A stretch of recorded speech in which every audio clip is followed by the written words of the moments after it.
They're down and one. Ball's on the ground. And it's recovered by Nashawn Wright. Joe Buck on the call last night on what was, without question, the biggest mistake of a game littered with them last night. I think for the first time in the 24 games he has played as Washington's starting quarterback, and in one of the 8 games that he has started and lost, Jaden Daniels was a big reason why they lost.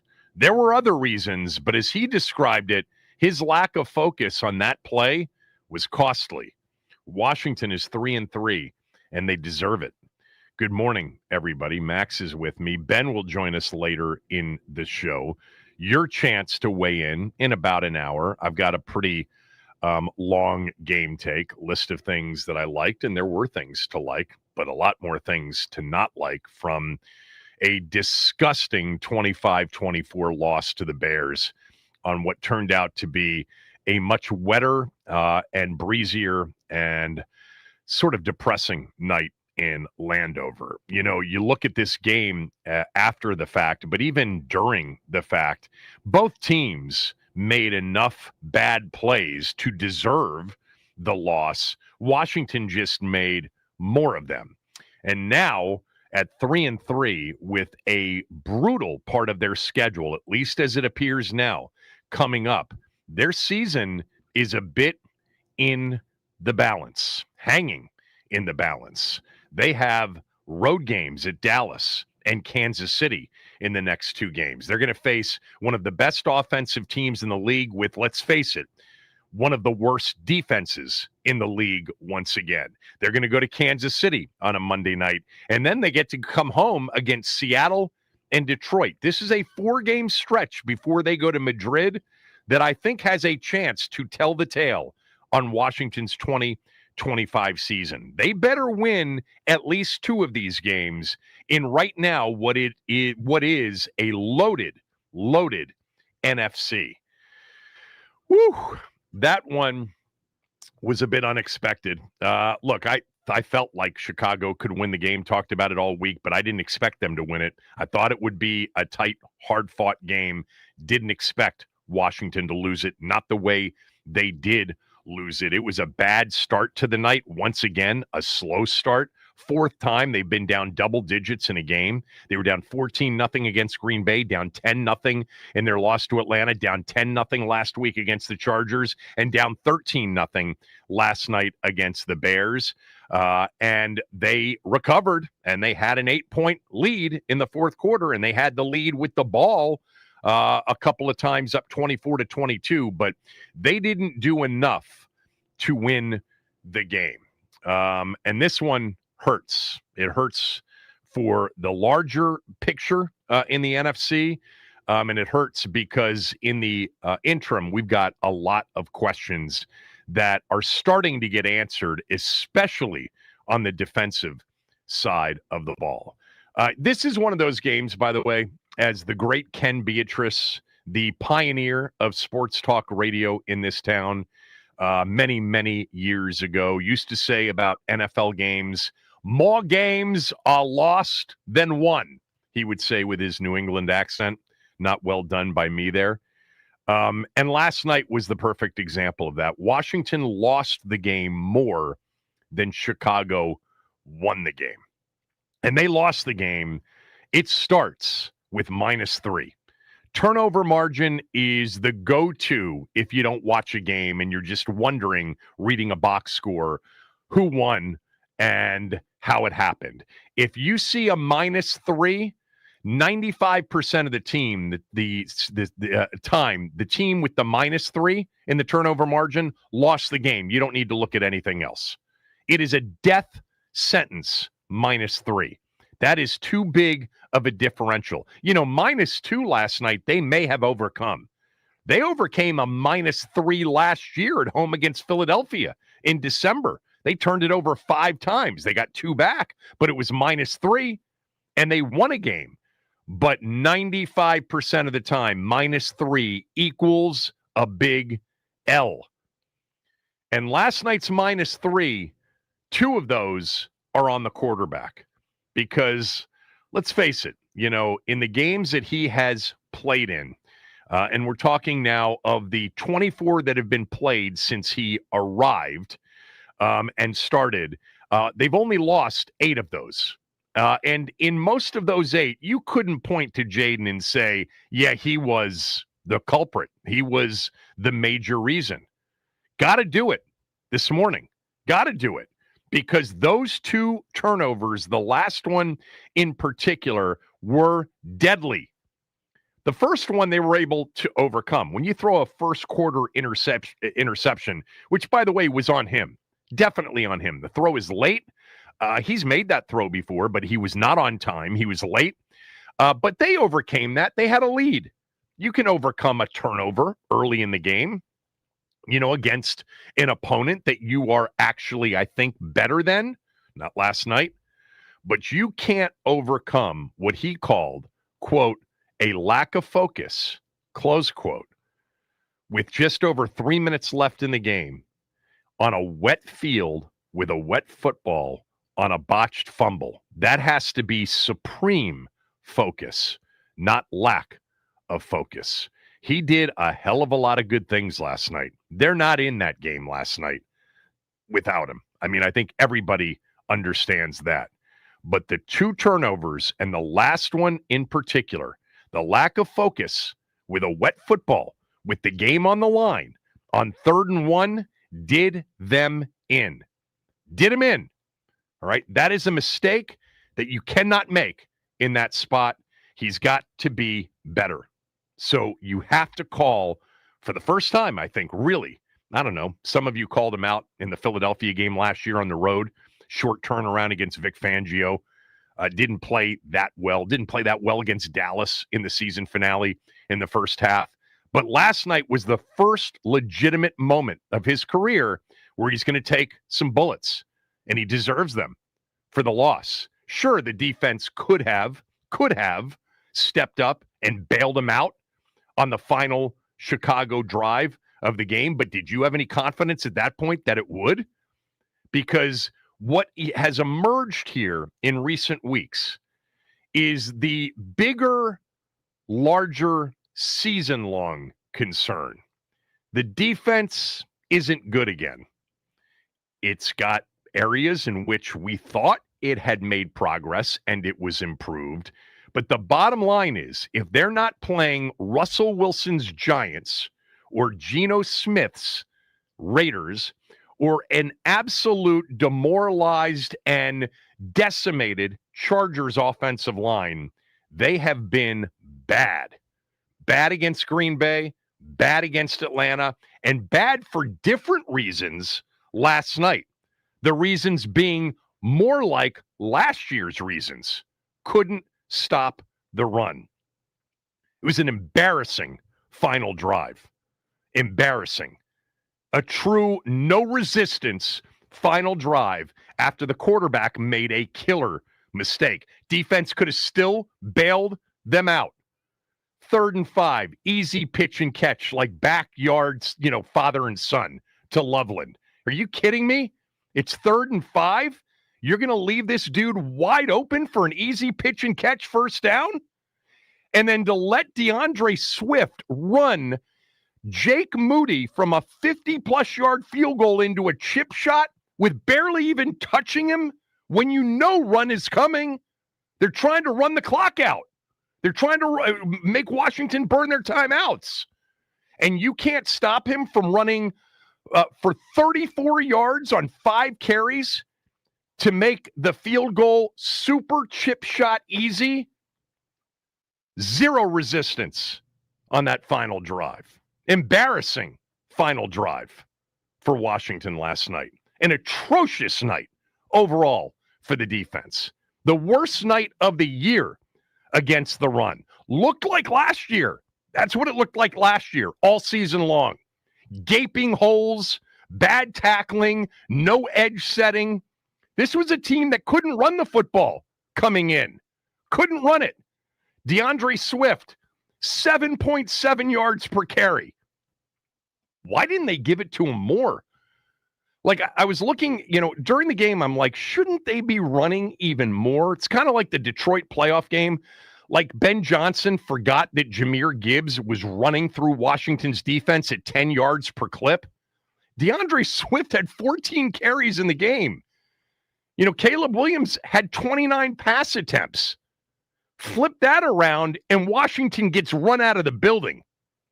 Ben Johnson against Washington.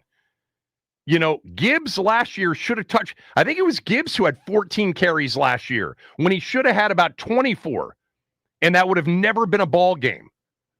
He was averaging 10 yards a carry in the first half. Swift goes 14 for 108, 7.7 yards per carry. A bad rushing offense against what we thought was an improved rush defense. That last drive was infuriating, though. You're pissed when Jaden botches the fumbled handoff, and it's on him. You didn't know until you saw the replay. Aikman was giving you kind of a heads up. You can tell Aikman gets it in his ear before they show the replay, saying, I'm not sure Jaden never had, control of the ball. I don't think he saw it, but somebody saw it. And then they played it back, and he didn't protect the football. It's a wet football. You play outdoors sometimes in the NFL. And when we get into, October, November, December, the weather can be bad outdoors. It was a crappy night last night. But my God, it's not like they took over in field goal range. Chicago, after the fumble, started at their own 44-yard line. Oh, my God. The 3rd and 5 to Loveland.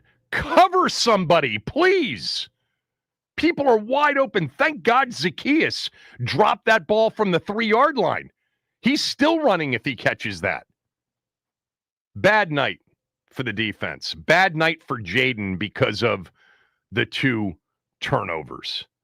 But the season-long big picture is we're right where we were last year. Superman's going to have to wear the cape every week. There's no margin for error with a defense that's going to play this kind of defense against capable NFL teams offensively. Caleb threw for 252 last night, and he was inaccurate all night long. 252 and a touchdown. It should have been about 352 because Zacchaeus should still be running 97 yards for a touchdown. Odunze had the touchdown on a terrible illegal formation call. The ref on ABC came on and said, that's not a legal formation on the left tackle. That should have been a touchdown. The Bears had 381 yards of offense. It could have easily been 481 and more points. And by the way, it's not like the Bears offense is so much better than Russell Wilson's Giants or Geno Smith's Raiders.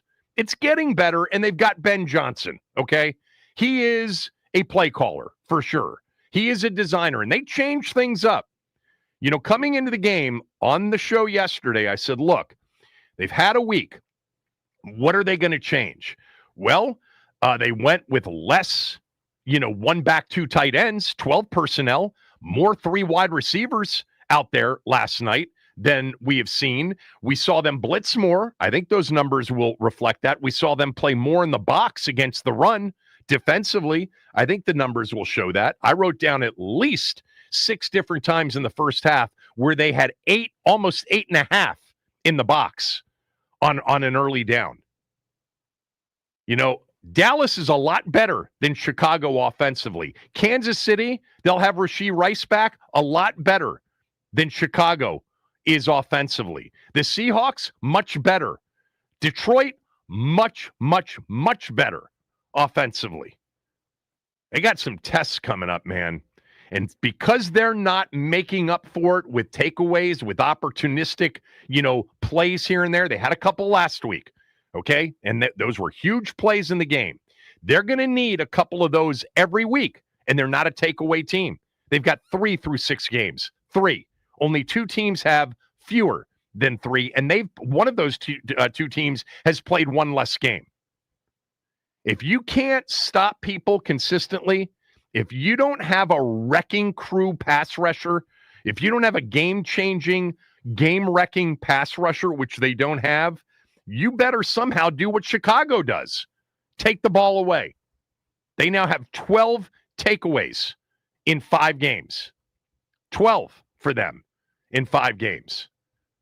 So you got to figure it out defensively, or over these final 11 games, Superman's going to have to don the cape at least another 7 times.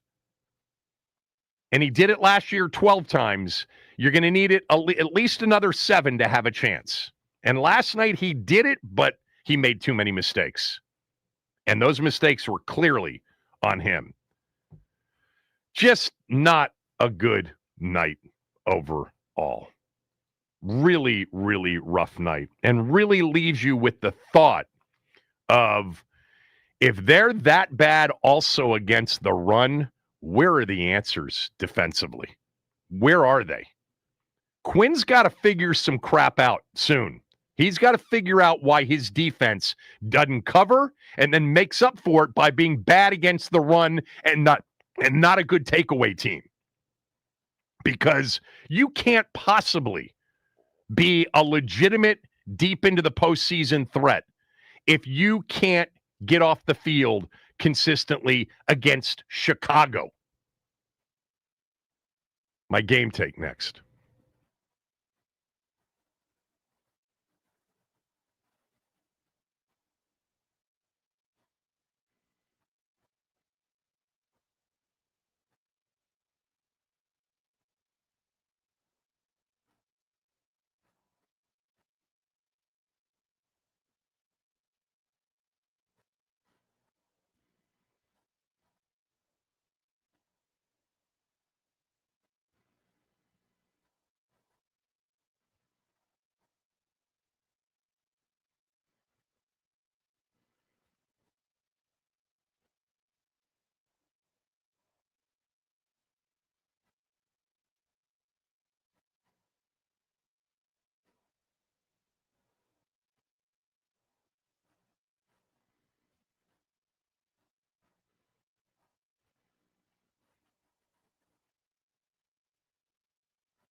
Snap a bit high. Kick is good. And the Bears win it. Jake Moody, a hero tonight.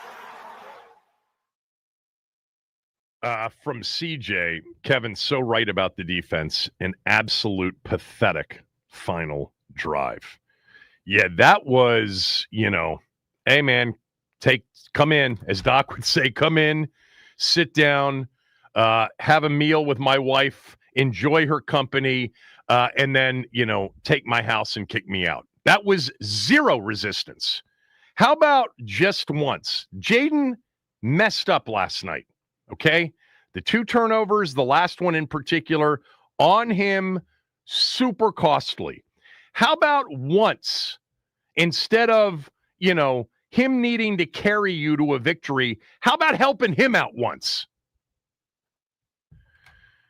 That was just a gutless final drive. I mean, they know you are, our team knows you're running the football. You're going to try to make us burn timeouts, get in better field goal position, and Swift goes for 34 yards on 5 carries on that final drive. And they have the easy pitch and catch, the 3rd and 5 to Loveland. Oh, God. All right. 3-3, 11 games left. They're going to go ahead and play them anyway. We know that. I'll tell you what, man, Sunday in Dallas is massive. Massive for Washington. You lose that game and you got to go to Arrowhead as a 3-4 football team. It's going to feel like the season has already slipped away, even though it hasn't, because these seasons change and they evolve and you have no idea what's coming next. But Sunday, they need that badly against the Cowboys. All right, let's get to my game take.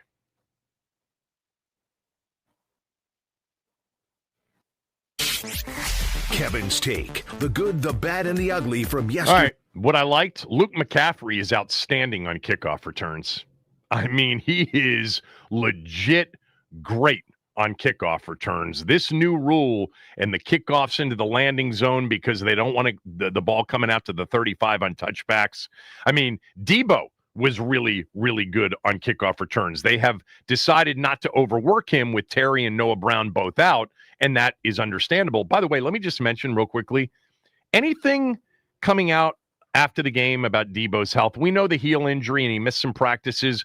I thought last week he looked fine. I thought last night he looked a bit off. See if there was anything in the post game. I did not see it. On I've Debo's seen nothing health come across my heel. timeline either. So Right. No reports. Luke McCaffrey, 4 chances last night on kickoff returns, 31.8 yards per return. Coming into last night, he was number 2 in the league on kickoff returns for all of the players that had at least 5 returns so far. He will remain in second after last night. He is outstanding as a kickoff returner. Very good vision, very good acceleration burst, and pretty good after contact.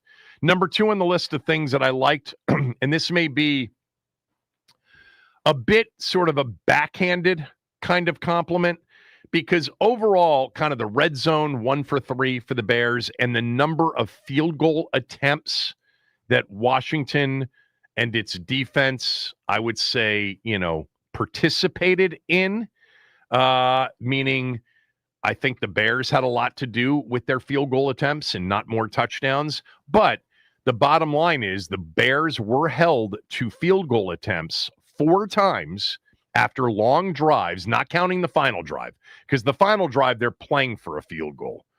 The team should have known that too. But of the 4 times that they attempted field goals after long drives, they're field goals. They're not touchdowns. And the Bears were rolling on some of those drives. The 4th and 1 stop was big. So some 3rd down stops, a 4th down stop. That Luvu play as the pass breakup was a really good play, a ball intended for Odunze. Now, backhanded because a few of those stops were because of penalties on Chicago that I thought were highly questionable.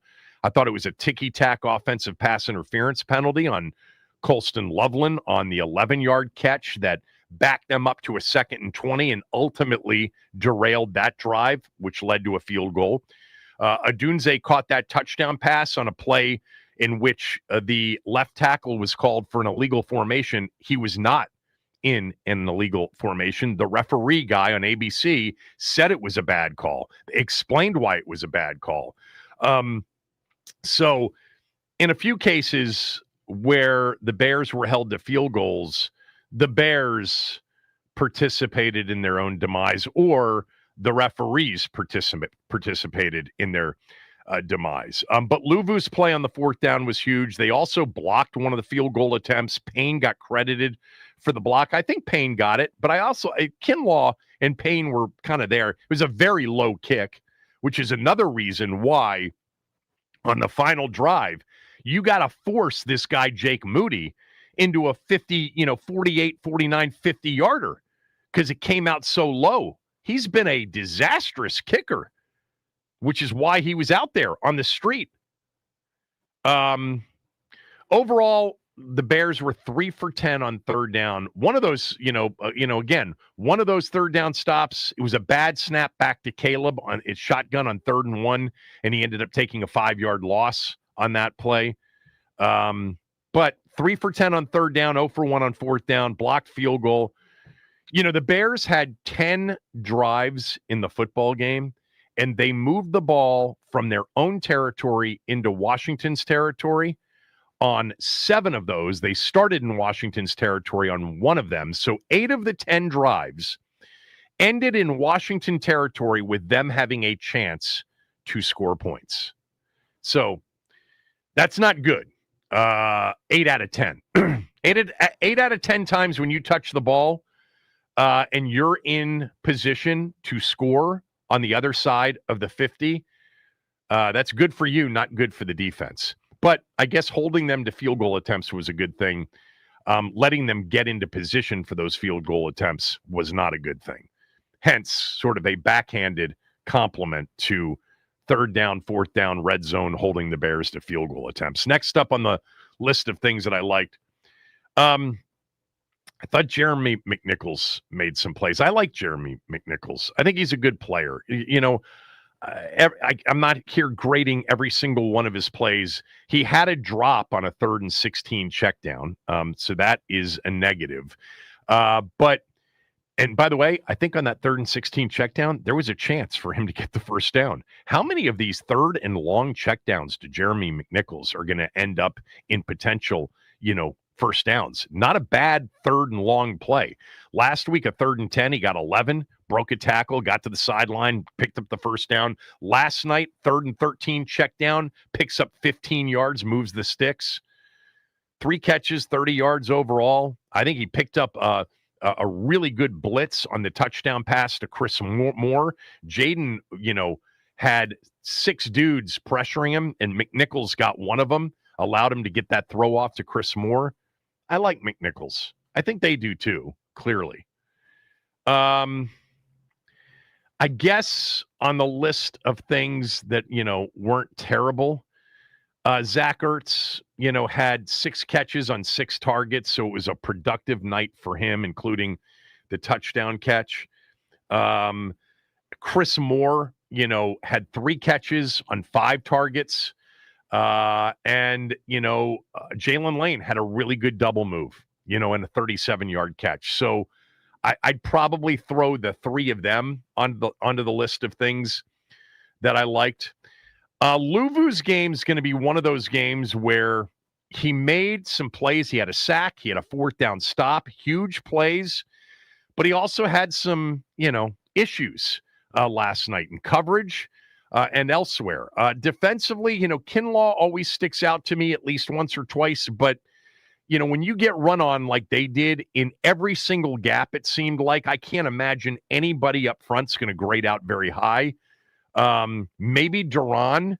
I thought Duran was, there was, one of the stops that they got, one of them was just him bear hugging Swift, or maybe it was number 25.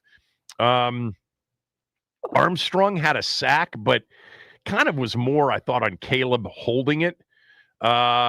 Yeah. I mean, not much more there. I thought Amos had a couple of decent coverages, just a couple. Good kickoff coverage per usual. Their special teams coverage units are outstanding. I don't think they had a punt return coverage because there weren't many punts in the game. Tressaway punted once, and the other guy punted once. What were the final punt numbers? They punted twice. Tressaway punted once. You'd say pretty good night for the offense when you only have one punt in the game, but 3 turnovers or 3 possessions that ended prematurely based on something they did that wasn't good. All right, the list of things that I did not like. I think you start with the 3 turnovers. That is the number one reason they lost the game. -3 almost always equals a loss, and that was your ball game. You know, the first interception by Jaden was a throw that he's made, but he was late on it, and the Bears sniffed it out. Brisker makes a nice play. They had 9 takeaways coming into the game. They now have 12, and they got this one early in the game. It took points off the board for Washington. They're at least going to get 3. They had driven it 8 plays, 44 yards on their first drive to the Chicago 21. So they're going to get points if they don't turn it over. Jaden was late with the throw. Easy pick. He just was late. He's got the arm strength. He's made that throw before the receiver even gets to the spot. He's thrown with great anticipation, great velocity. He was late on that throw. Bill Krosky-Merritt, fumble, second time in 2 games, 1st and 10 on their own 35-yard line. Montez Sweat knocked the ball out. Look, if he's going to be, as many of you believe, the next Emmitt Smith, which is a bit of a reach, a couple of games into his career, just saying, you can't fumble twice in 2 weeks. We don't know about this right now. This could be a problem. And if it is a problem, he won't ever get the opportunity to be great if that's what he's going to end up being as a runner. Look, he still had a couple of good runs in the game. There were still a couple of runs. I'm like, look at that lateral vision and that quickness and that the feet.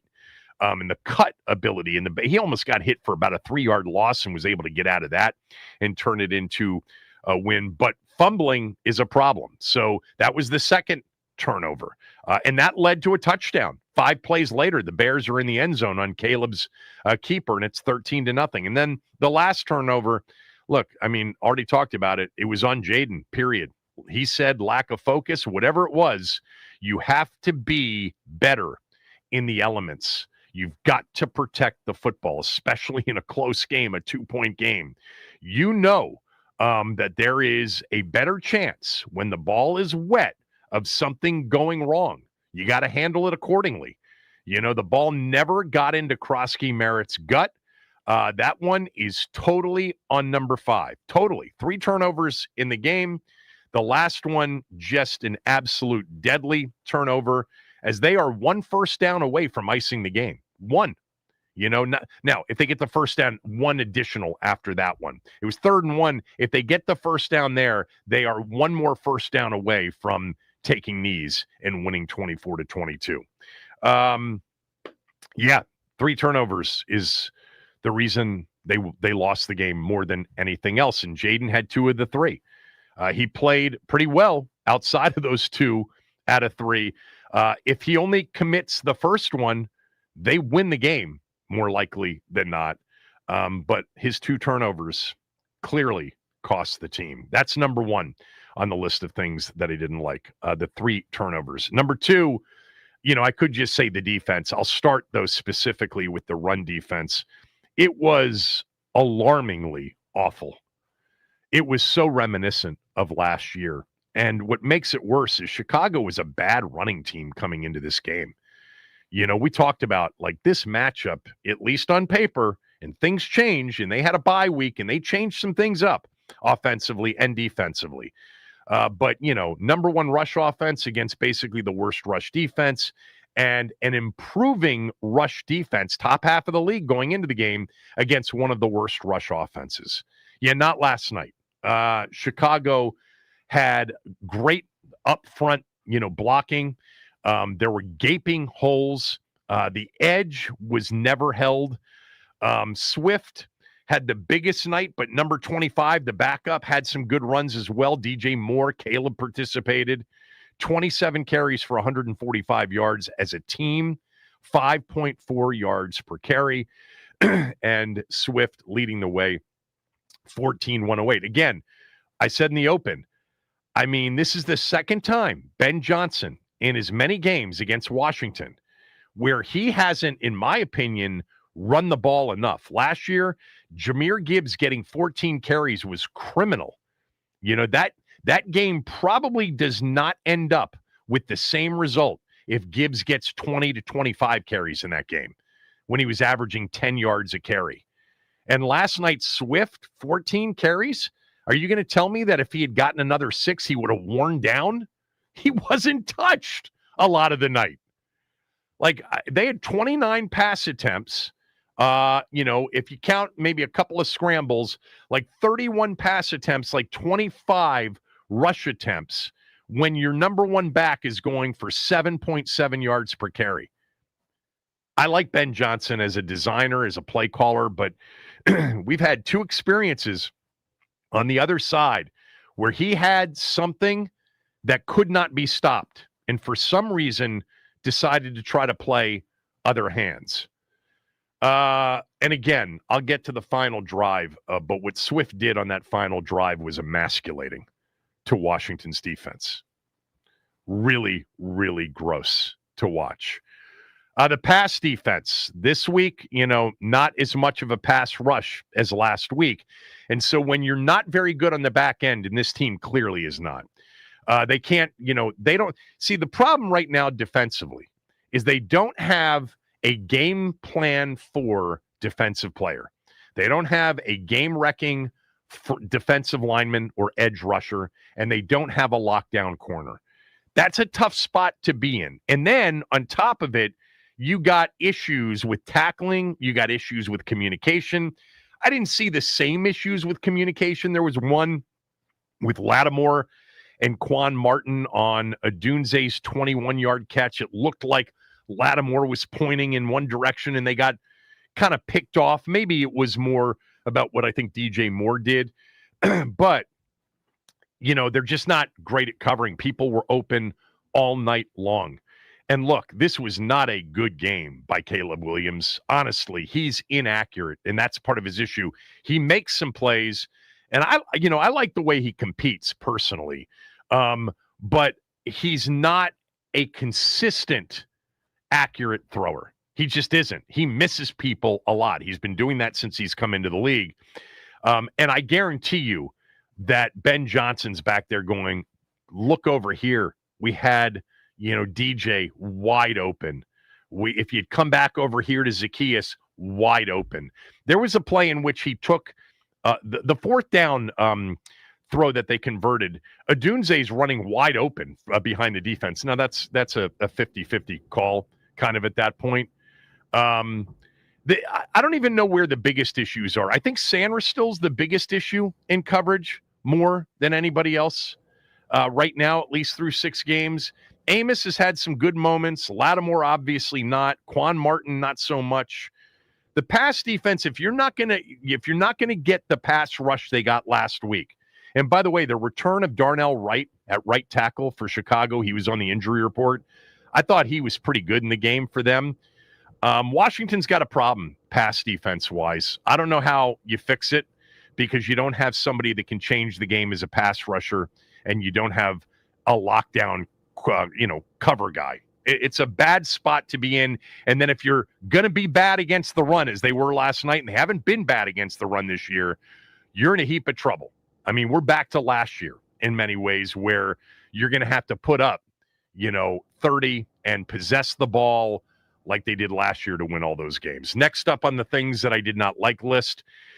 This is a little bit, I'm putting it on this list of bad because of what the expectations were. The expectations were number 1 rush offense, number 31 rush defense, number 32 rush defense in yards allowed per carry. And they didn't run the ball well enough. Krosky Merritt under 4 yards per carry. He had a couple of good runs, 17 for 61, though. The expectation was for another 200-yard rushing night. Now, I'll give Chicago some credit. They loaded the box a lot more than they had done in the first 4 games, and there was an emphasis on we can't get run on to the tune of 200 yards. We can't win the game doing that. So they made some adjustments during the bye week, but still, the expectation and the result far different. Slow start. I mentioned that. Matt Gay missed a field goal. No takeaways. I've already mentioned that. I thought the offensive line didn't do a great job against some of their blitz pressure, and I think they saw more of it than maybe they expected. And then, there were 2 drives. I've already talked a lot about the last drive. Again, embarrassing. 3rd and 5, easy to Loveland. That's a joke. And then Swift, basically moving them into field goal range on 5 carries for 34 yards. When you've got to force Jake Moody, not a very good kicker, into something much longer than 38 yards. You got to step up there. They might not have the capability of stepping up. I thought the other drive that really hurt the team, up 24-22, they started their own 40 after another great McCaffrey kickoff return. This was after the Swift touchdown and the missed 2-point conversion. And then they punted after getting a roughing the passer penalty and a 1st and 10 at the Chicago 39. They punted 3 plays, 0 yards. They didn't gain a yard.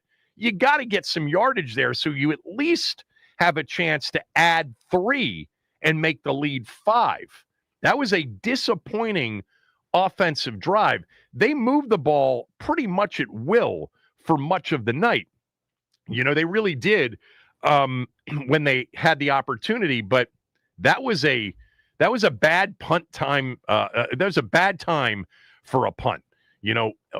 Brisker gets the roughing the passer for going low on Jaden, and you've got a 1st and 10 with 8:48 to go at the Chicago 39, up 24-22. You've got to add to the lead there. Have to. Yeah. I've got some other observations, including a grade for Jaden when we come back. You can start lining it up on the phones now. 301-230-0980. And yes, that's drilling perhaps you hear in the background. I don't know what they're doing outside of my studio, but it's loud. I think they'll be done shortly, though. Kevin Sheehan Show, the Team 980, the team980.com. We are free and live on the Odyssey app, and all of our NFL discussion on this show is presented by Paramount Plus. You can't count on much, but you can always count on Sundays with the NFL on CBS and Paramount Plus. Watch your local NFL game live every Sunday, all season long. Visit ParamountPlus.com/NFL to get started today.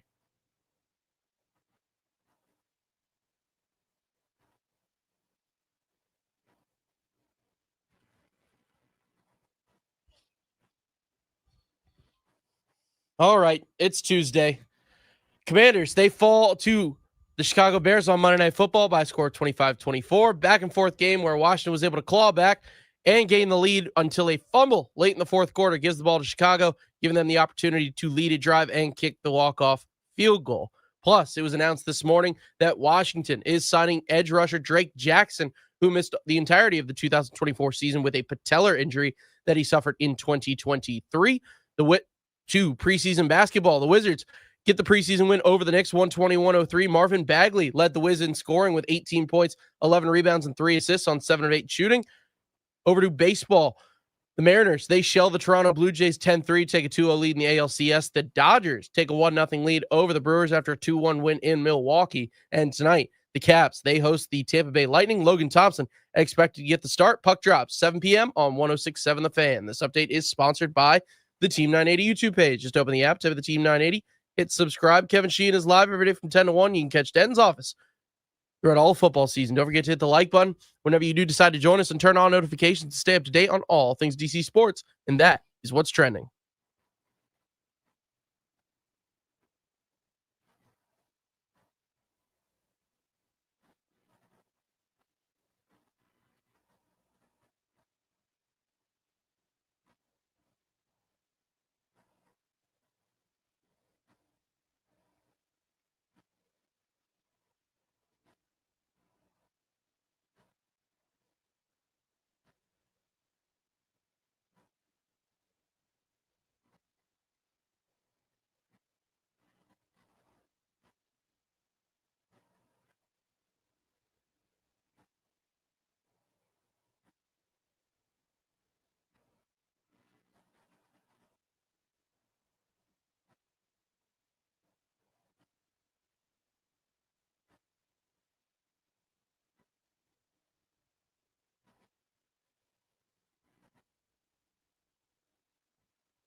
first thing I thought, don't like it as the start. We've continued that slow start, and we've become way too accustomed of digging ourselves out of holes. 2 early turnovers, 1 late. All 3 phases dug the hole, and all 3 phases helped get out. But we didn't create enough takeaways to finish -3. You really don't deserve to win many games when you're, in that space. So had chances for interceptions, had chances to get some, did not create any. Honestly, just didn't perform well enough. Run game, both sides. So a lot that needs our attention, and get right back to it as we, get going right against the division opponent next week. But this one stings. You have a chance even to dig yourself out and go battle for it and not get that job done. But like I said, you gotta create them also to finish in the plus. So he hit on all of it pretty much right there. Turning the ball over, not running it, not stopping the run. Opportunities for takeaways. There was one. Sanders still had a chance for a pick. Maybe Louvu on that 4th down, incompletion, but much more than that were people running wide open. And the Bears had plenty of opportunities for even bigger plays and longer drives and more scores. And that's the part you got to be realistic about. You got run on, you got thrown on by a team that isn't super dynamic, especially a quarterback. Caleb's making progress. He's a local kid. I'm rooting for him, not against our team. But he's wildly inaccurate at times. And he still doesn't see it. You can tell that he's missing things. And eventually he may grow into that and be an outstanding quarterback. He can make plays, man. He is super athletic, and he's got a gun. That is for sure. And he competes his ass off. But, man, there was a lot more available, I thought, for the Bears last night that they didn't even take advantage of. So we are going through the game take. You can start lining up on the phones. We're going to take calls for much of the 11 o'clock hour. The things I liked, Luke McCaffrey on kickoff returns. I kind of thought that the 3rd down defense, 4th down stop, holding them to field goals was partly the defense. It was also partly Chicago and partly referees. I liked McNichols other than the drop. I liked Ertz, Moore, and Lane. I still like Frankie Louvu. He can make some plays, man. Good kickoff coverage on Duvernay, who's been a dangerous guy in the past. The didn't like list, 3 turnovers kicks it off. You're just not going to beat anybody -3 in the turnover margin unless you're really, really good and it's just a bad night. And they're just not good enough to overcome -3. Although they did it last year against the Eagles at home, -3. But last night was the quarterback making the mistakes, 2 of them, and one that was super costly. The run defense was just pitiful. The pass defense wasn't much better. And the last drive, of the game, that is emasculation, boys and girls, at its best. That was submissive on the part of Washington. They laid down. You cannot, in that situation, allow them to get in chip shot field goal range by allowing DeAndre Swift, when he's going to run the football, to break off runs of 10 and 15 yards. That, I was really upset, felt badly for Aiden that he botched the fumble. I knew that it was going to be costly, or could be, because I was concerned about the defense. But for crying out loud, put up a fight on that final drive. Bail him out for once. He bailed you out time and time again last year. How about bailing him out for once?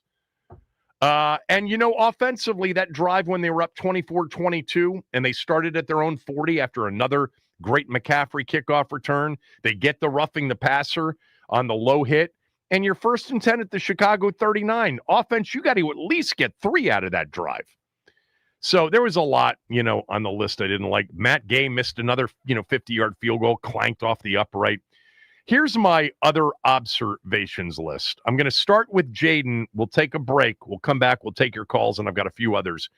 But look, the bottom line on his night is that you can't grade him out very high when he's got 2 critical turnovers.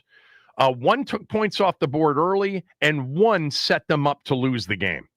And they were literally, a 3rd and 1, and then one more first down away from 3 knees to win the game 24-22. They were just too costly and too deadly, that last one in particular. Other than that, Mrs. Lincoln, how was the play? Because he had a good night. If you just take away the final botched fumble and say quarterbacks throw picks every once in a while, he had a pick early, but he came back and he rushed for 52 yards and he threw for 211 on 19 out of 26 for 3 touchdowns. He had some really good throws. That back shoulder touchdown throw to Chris Moore against, an extra 2 to 6 pass rushers. What a throw. The touchdown to Ertz, great read, balls out, great throw. The McCaffrey touchdown is more about a play that just seems to always work, doesn't it? The fake bubble screen, and then somebody just misses one of the receivers, and they're wide open. But he had a really good 3rd and 8 throw to Ertz for 10 yards in the second quarter. He had a multiple escapes from sacks. A 15-yard scramble on a 2nd and 10 on the opening drive of the third quarter, an 18-yard scramble on the next drive in the third quarter. Did a good job of protecting himself on some of those longer runs. Got out of bounds, instead of taking unnecessary hits. The 4th and 2 throw to McNichols, maybe not perfectly accurate, but pressure 4th and 2, gets it off, made the read. I loved the RPO throw to McCaffrey that got called back for Wiley being ineligible downfield. Man, it is hard to execute an RPO at the NFL level because of the 1-yard illegal man downfield rule. College, it's 3 yards. Pro, it's 1. Once you go more than 1 yard down the field, if the ball's not out, you're illegally downfield. The thing about that throw, and I'll have to go back and look at it, it was such a quick fake and throw, it almost seems impossible that Wiley had the time to get downfield. But they are really emphasizing that, and it's kind of reducing the RPO action that we've seen around the league because of the emphasis on ineligible downfield. If that guy's even sniffing more than 1 yard, they're throwing the flag. That play, by the way, was offsetting penalties, but I love the throw. Love the quick 2nd and 6 throw to Ertz for 11 early in the fourth quarter. The bomb to Lane on the double move. I guess he could have let him a little bit more. I don't know. It was a 37-yard pass. It's a good throw. He avoided a sack on the drive when they punted. I talked about the 24-22 up punt from the 39, but there was a couple of plays where he, was able to avoid one play in particular on that drive, like a 6-yard loss with a scramble for 2 yards.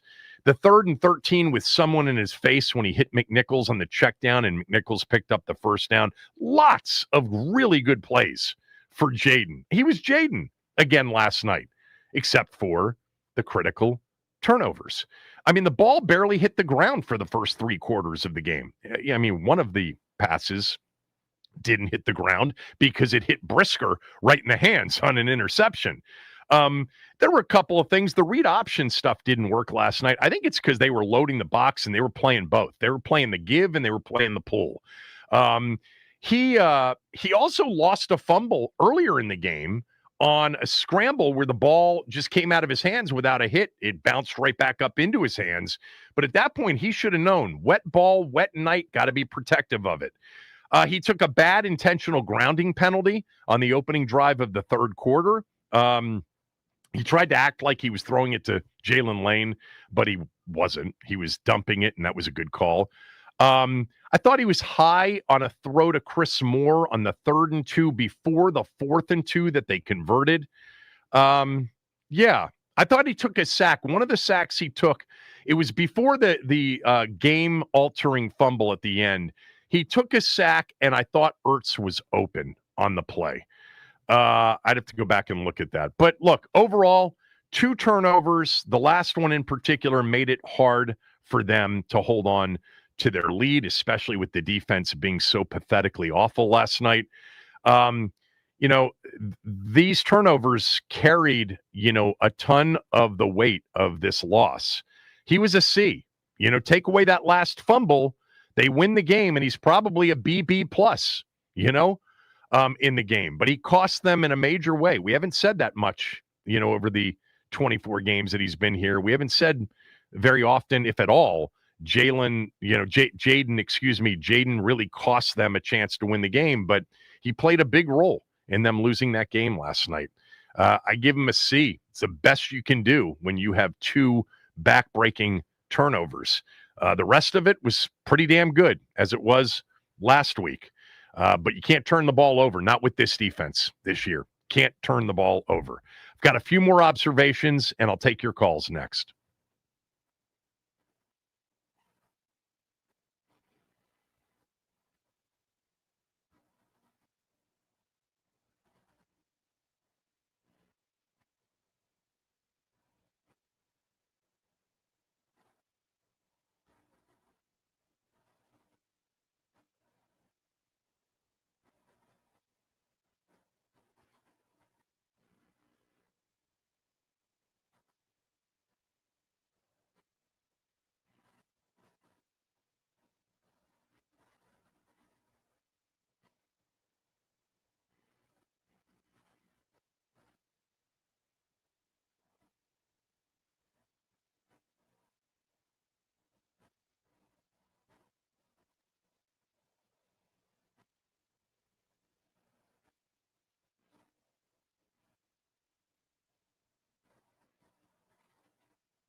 Oh, 0980. Phone lines are open if you want to jump on. Reaction to, a tough loss last night for sure. They went off, by the way, as about a 4.5 point favorite last night. First game, good God.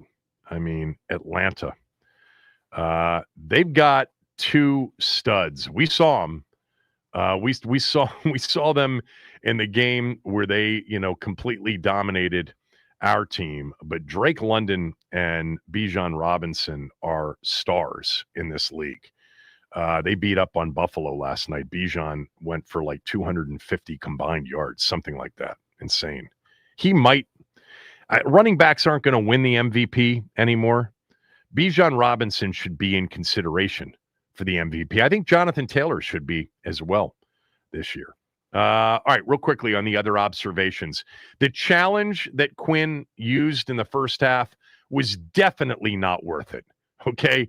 When you've got, first of all, it was close on the Swift catch. He had some control. It did hit the ground, but he had some control, and it gained 1 yard, the play. 1 yard. So you're going to risk maybe it wasn't 50-50, but 60-40, you're going to win the challenge for 1 yard? No. Bad decision. I've kind of talked about this already, but the Bears, if they had lost the game, they could have pointed to, man, we made too many mistakes. 9 penalties in the game, multiple drops, including the Zacchaeus drop. The fact that they could complain about the officiating, the illegal formation penalty. The guy on ABC, the ref expert, said that's not a penalty. That was a great throw. That may have been Caleb's best throw of the night, the back shoulder to Odunze for the touchdown. They didn't help themselves either in the game. And a lot of that helped Washington in the game, including some of those calls. By the way, I did, and I saw all of the social media reaction on the Swift 55-yard touchdown catch and run. Quan Martin defensively probably could have done better. It was nearly a delay of game penalty. Now, we've seen this over and over again over the years. That clock hits 0, and when they don't throw the flag, they are giving it an extra half beat to get the snap off. And I think he probably got it off in that extra half beat. Sometimes they give it to the teams. Sometimes they don't. Sometimes once it hits 0, the flags fly. Last night, it didn't. But you won't see a delay of game flag on that scenario more times than not. More times than not, no flag on that. What else do I have on my other list? How about that play in the second quarter, what Kingsbury dialed up? It's a 7-yard, Jalen Lane jet sweep off of first a fake to Luke going one way, then a fake to Bill going another, and then he gives it to Lane for 7 yards. Here's something. Preston Smith, I don't have the snap counts yet. Let me see if they're up for me. Preston Smith and Darnell Savage played a lot of the game, and Preston Smith had the pressure on the 2-point conversion. Preston Smith was out there a lot. He was out there 30 snaps defensively, 47% of the snaps, and Savage was out there for 27 snaps, 42% of the snaps. Wow. Just got here and playing a lot of football. They're trying. Look, they're trying to fix things. What else do I have here? End of half. How about, it's a big difference. Minute 35 last week. Okay. Own 7-yard line, 19 seconds this week, own 9-yard line, and they need it. And I think that was the right call there with 19 seconds left, 1 timeout. I mean, you're getting the ball to start the second half. That's the field position that's difficult. I think if that ball's punted into the end zone and you get the ball at the 20, they probably take some shots downfield with 19 seconds left. Did you notice Eric Bieniemy on Chicago's sideline? We didn't talk about that this week. I did know that he was back in the NFL, and I was pretty sure I could have answered with Chicago if somebody had asked me last week. But yeah, after leaving here and going to UCLA, and that was a disaster last year, he's back in the NFL as the running backs coach for the Bears, for Ben Johnson. And then lastly, I thought about this kind of after the game last night when Jake Moody made the game winner. And I wasn't sure, and Max and I looked it up. Debo and Jake Moody on the same team last year in San Francisco. Debo went after him on the sideline after he missed 3 field goals in a game. He had to apologize for it. Jake Moody had just a miserable, time in San Francisco, but he missed 3 field goals, and Samuel got frustrated about the offense not finishing drives and then field goal attempts going awry, and he confronted Moody on the sideline, and the long snapper stepped in to protect Moody from Debo. And Moody got the last laugh, I guess, last night. I mentioned this, in the opening of the show. Debo didn't look right to me last night. Hopefully they get Terry back. Hopefully they get Noah Brown back. They need as much as they can healthy back in the lineup. But Debo looked fine last week off the heel injury. I thought he looked a little bit slow. He dropped a ball, in the first half. Yeah, I didn't think he looked his normal self last night. All right, phone lines are open. 301-230-0980. Window Nation's got a great deal going on right now. Buy 2, get 2 free, and don't pay anything for 2 years. How about that? You get 2 free windows with every 2 purchase. That means you're paying half price on the windows, and you don't have to make a payment with no interest accruing for 2 years. If you think you need new windows, if your windows are older, take advantage of this deal by October 31st. Call them at 866-90-NATION or head to windownation.com. Mention my name. They'll set up a free in-home estimate. They won't pressure you. You can shop the deal if you want. You're not going to work with a better company from a customer service standpoint. You're not going to work with a company that's got a better product. And you're certainly right now going to be hard-pressed to find a better deal. windownation.com or 866-90-NATION. Max, before I hit the phone lines, did you have anything to add to the last hour plus of venting?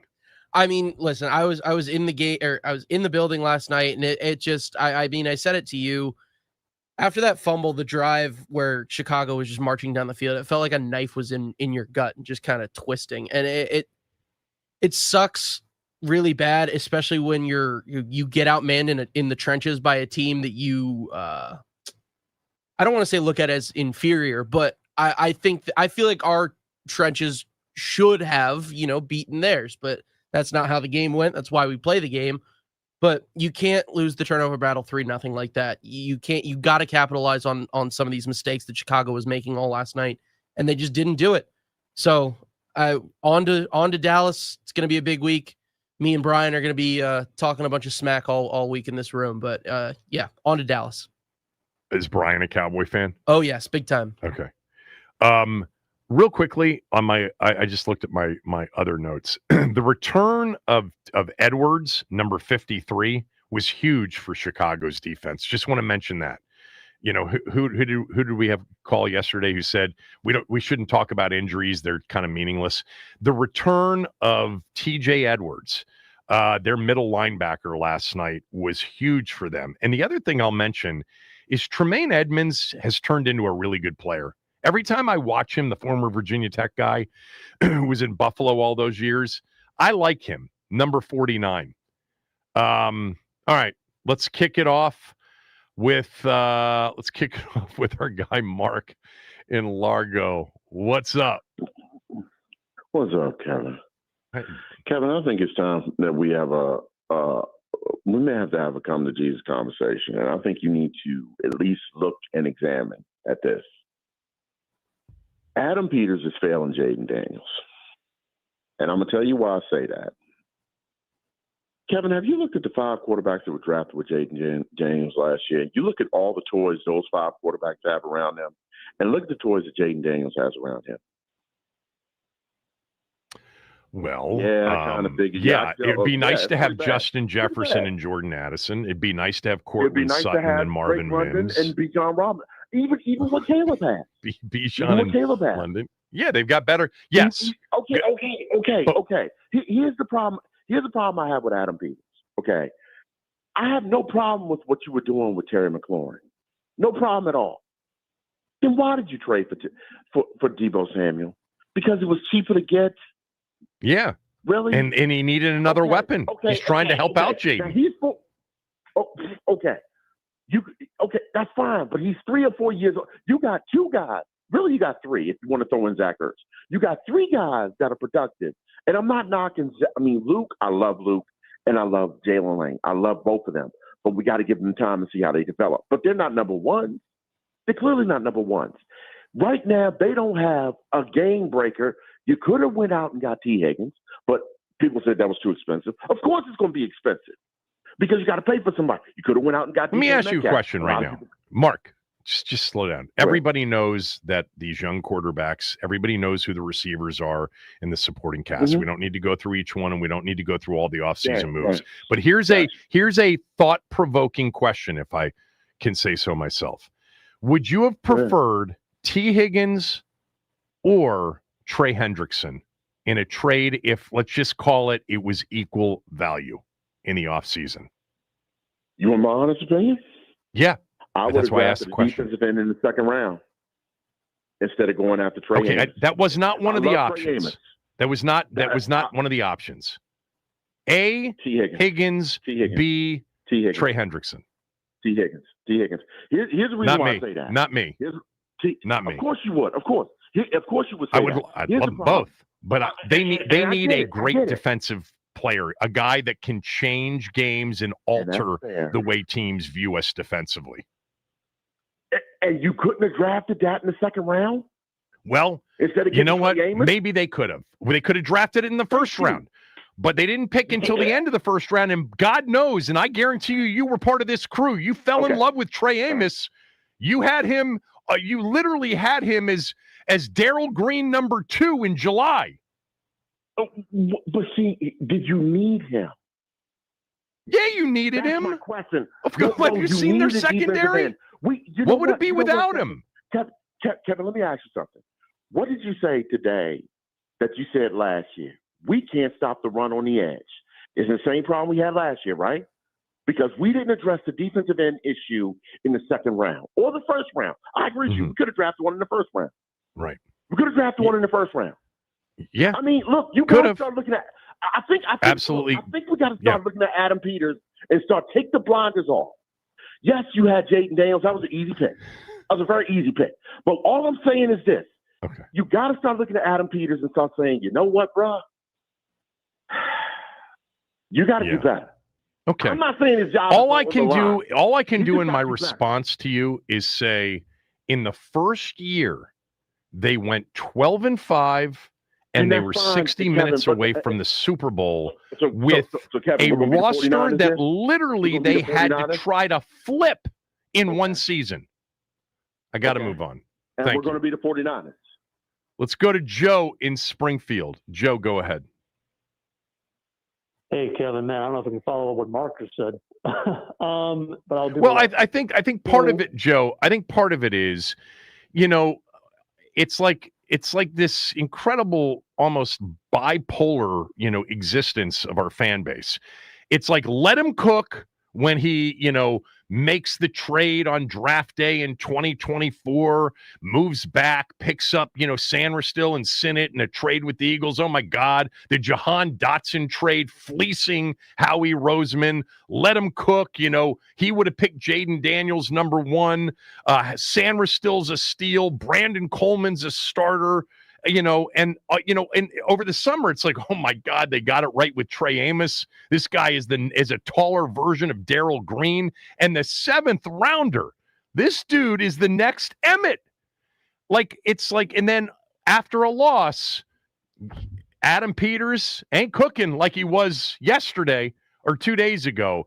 They had a roster that they inherited that needed more than one off season and probably more than 2 or 3 off seasons to ultimately fix.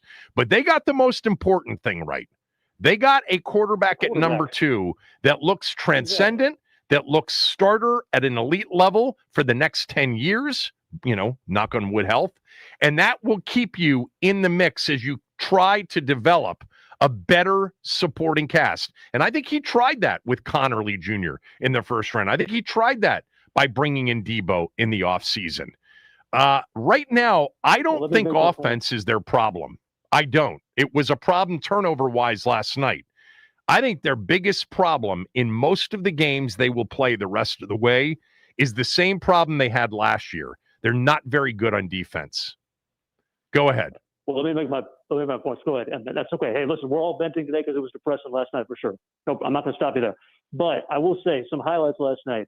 Kevin, how great are Deron Payne and Javon Kinlaw together side by side? I mean, they may not appear on the stat sheet, but man, even on that blocked field goal was fantastic. I mean, Payne and Kinlaw both attempted that, and it worked big time. And it was changed a little bit. What I did not like, I don't say this often, Cliff Kingsbury. What are you doing with the play calling last night? Yes, the fumble by Bill was costly at the beginning. Yet, what are you doing having Jaden in shotgun on 3rd and 1 when that fumble happened? If you could put him under center, if you try to trick the Bears by doing a quarterback sneak, you continue milking the clock to get a first down. And we're not talking about a loss like this. That's depressing. Cliff Kingsbury. Joe, I can't knock him. I can't knock him for that. They were 20 of 23 last year on 4th down. I don't know the exact numbers, but I'm going to guess of those 23 attempts or 20 conversions, he was in shotgun or pistol in 18 of them. It's the way that the league has evolved, especially with these quarterbacks. I don't get agita on 3rd and 1 and 4th and 1 when my quarterback's in shotgun anymore. I used to. I don't anymore. That was, I got to go back and look to see if the run was even available for Krosky Merritt to get had the exchange been smooth. But I'll be honest with you, play calling didn't enter my mind last night as a reason they lost the game. They moved the football kind of up and down the field, and they had 3 critical mistakes offensively that abruptly ended drives and handed points or took points away. Let's go to Stan Let me in just New say- Jersey. just one Stan, second. thanks for holding. Go ahead. How you doing, Kevin? What's up, Stan? Yeah, I was just going to say they do run about 90% of their offense out of shotgun, so I couldn't get mad about that 3rd and 1 either. Yeah. I have a couple observations on the Bears. The 4th and 1 where the Luvu breakup. Why are they passing? That's I know. comical. Yeah. I mean, with what they were doing. Why did he Absolutely pass as comical. much as he did, period? When there was I no don't know. way if Swift gets another 6 carries, add another 5 yards to his night. I agree. The Adunze touchdown that was called off for the illegal contact, I thought he pushed Illegal off. formation. It was very slight. What's that? Illegal formation. Yeah, the illegal formation, whatever it was. Yeah, you said illegal If you look at the replay, he does extend his arms. He doesn't make a lot of contact, but he does extend his arms. And I've seen worse called, but either Wait, what way, do it came back anyway. The call was illegal formation on the left tackle, not illegal contact. No. I know it was illegal formation. I'm saying watch Adunze in the end zone on the catch. Oh, he pushed yeah. the corner. They don't call that. It was minimal contact. It was minimal. I've seen called. The gimmick play that where Sinnott went back and forth and McCaffrey went back and forth in that first half that you alluded to it. They got 7 yards on it. Yeah. The next play, they ran the zone read to Jaden to the short side of the field. I hate that they run this guy anyway. If you're going to run these zone reads with him, do it in the most critical of critical spots, please. Don't have him take these hits, and don't run the zone read to the short side of the field. Drives me nuts. I thought the Bears did about as good a job against the zone read last night, and I'd have to go back and look at it, but I'm going to guess that they essentially, had the end playing Krosky Merritt and had another outside linebacker playing Jaden, because they loaded the box a lot last night. Yeah, they did play it well. I just don't want the play being done unless it absolutely needs to be done with the game kind of on the line. There was a huge call. It was second and 8, and it was an incomplete pass. They called a legal contact on us. It was late in the game. It was like 4th quarter, and the ball was out of Caleb Williams' hand in like a half a second. I don't know how they called a legal contact on us. Kind of like that RPO where how could he get downfield in a yard? Yeah. How could they have called this illegal contact? It was out in a half a second. That one drove me nuts. Who was that call against? Was it Amos? I don't know who it was against, but it was a terrible call. And it would have made Caleb have to convert a 3rd and 8 in a big spot, and he didn't have to. And then they wound up going right down the field. And I think they got 3 on the drive. I don't know. I got to find that. I remember what you're talking about, and I didn't mention that. I need to. That was yeah, that's a good call on that. Where is that penalty? Yeah. Oh, okay. It was. No. I can't find it. I'll find it though. Go ahead. What else you got? It was 2nd and 8. It would have made it 3rd and 8. Instead, they gave him the automatic. Sanders still had a big drop on a pick. I mean, you got to catch. He had a chance. Right to him. Yeah. He had to catch that. And then one that I just find comical, not the Dan Quinn challenge for the yard. The crowd screwed that up. I don't know if you're listening to the TV broadcast. I was listening to the TV. This idiot video operator for the Redskins sits there and plays that replay, and the whole crowd just goes, ooh, ooh. And I'm telling you can't listen to that. Dan Quinn's mindset. He didn't know that it was a yard game. He's like, oh my God, what's that? You can't listen to the crowd if you're the head coach on that. I'm telling you, Kevin, watch it. The crowd makes a stupid. Okay, but you get that all the time with when you get a replay on a call that was called, and you're getting the crowd to push the coach to throw the flag. He's got to. He can't listen to them. Even showing that replay. Why is he showing a 1-yard pass play? Because the replay operator isn't the challenge coach in the box. I'm telling you, it affected it. I'm telling you, it affected it. You're reaching now. If you're the head coach or you're the guy in the box, oh my God, the crowd, they saw it. They saw more than I did. How about this? How about it was a 1-yard gain? I don't care if the ball bounced off the turf. We're not challenging it. I understand. They get influenced. I'm telling you, just like I told you last year when Andy Reid, you got to commit an automatic personal foul and they're going to take the first down. They get influenced. The Swift catch out of the backfield, didn't that remind you of last year when he did break the run and change the game? Yeah, and made it did. 15-12. There's a 57-yard touchdown run when they had nothing going. The difference is he was gutting them all night long, even before that. Agreed. And what an absolute pathetic tackle. When you have the sideline there, too, Like, you got to be Jesus. kidding me with these guys. They show no effort. Like, that is an absolute joke. And just like you said, that whole last drive of the game. How do you not know they're running the ball and just loading the box yourself? Let them complete a pass. I don't care. But yeah, I mean the chances. You know what? And at that point, honestly, that is.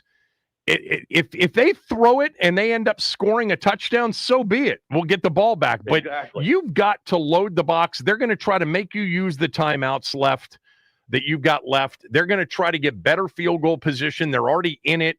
But you got to make that guy Moody kick a 50-yarder, not a chip shot. And they let Swift run right through them. It was literally emasculating. It was disgusting to watch, and I was pissed that Jaden had fumbled, and it was on him. But how about let's bail him out, since he bailed you guys out about 12, 13 times last year. All right, Stan, I got to run. How great! Oh, the Ben Johnson pitch to Swift, though. Why is he pitching it on the edge? That was our chance to make a 6-yard loss. At the end, good call. Good call. Yeah, because something could have gotten away, but they wanted to get to the edge quickly because they knew they had an advantage there. Oh, they could have done it any day of the week, of course. But yeah. All right, I got to run. Thanks. If you're on hold, stay there. We'll take more of your calls, your reaction to last night's 25-24 loss to the Bears, dropping Washington to 3-3 with, at least as you look at it on paper, the most brutal part of their schedule upcoming. Cowboys and Chiefs on the road, Seahawks, Lions at home before Madrid. The next 4 weeks are really going to determine whether or not they enter mid to late November with a legitimate shot to make the postseason. They're going to have to win 2 of those minimum. More of your calls next.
On the exchange, was it the ball slick? Did that impact that play at all? I'm not going to sit up here and blame it on the elements. I mean, at the end of the day, I got to focus. I get paid to go out there and focus, play in and play out. And I had a lack of focus right there, and it cost us a game. He took accountability. There's no doubt. I watched him on that press conference. Lack of focus, the elements, the whole thing, lack of focus. Got to protect the football there. By the way, on that fumble, I just went back and looked at it on the All-22. I don't think Krosky-Merritt gets the first down, even if the exchange is smooth. They were in heavy personnel with Trent Scott out there, and there's a couple of missed blocks and a free runner. It would have been very iffy, and then you would have had a 4th and 1-ish, 4th and 2-ish decision. But at least you'd be punting rather than giving them the ball 2 first downs away from field goal range. Also, I'm looking at this final drive again. The 2 runs by Swift on the edge. I mean, there's literally no resistance. I don't understand. I don't know. Maybe their personnel indicates that they're going elsewhere, but there is I think it's Jacob Martin, Preston Smith, another time. They just had no shot. In 58, you said that you have the PFF grades. Darnell Wright, I'm just curious where he was. I thought he was outstanding. I also thought 62, Tooney was really good too. They brought him in the offseason. I thought their offensive line did a good job against Washington. All right, back to the phone lines. 301-230-0980. Stevie Ray in Baltimore. Stevie Ray, go ahead. Good morning. After a very, very frustrating game last night. Okay, where to start? Let's see. One, the 2 turnovers we know about for sure. Krosky-Merritt's got to hang on the ball. He was trying to make a play. He turned around, and the guy made a good play to get the ball out of there. I think maybe hold on the ball with 2 hands in that situation might have been a little better, but I'm not gonna. You're talking about his fumble, not the botched handoff. The Montez Sweat. First fumble, which I believe took points off the board. I don't know if it would have been 3 or 7, but I believe they would have kept on driving down there and would have gotten something out of that drive. Sure. So there's 3 points there. It gave Chicago great field position because it was a loss on the play as well, and they scored 5 plays later. Yeah. Right, exactly. So it's a double hit there. I could go back to last week's game and the 8 points we left on the board against Los Angeles. Fortunately, we came back from that. But let's stay with where we are. Daniels, that pass, bad pass. He knows it. He's going to fix it. He gets better all the time. Daniels' grade for me, I only blame that turnover on him. I do not blame the second turnover on him, and I'm going to tell you why. Your man talked about it earlier, but I'm going to get to that in a minute. But that was 3 points that were left off the board. There's the points we need to win the game. 3 or 7. There. That was a second down play, so 2nd and 5. Or 7, or the missed field goal. But I want to hear how you think that the botched handoff wasn't Jaden's fault. I haven't talked about that yet. I'm getting to that. Talk about it now, because I can't listen to a dissertation. I got you. So if you let me keep going, I will. The problem I got with it is exactly the same problem that the caller had earlier.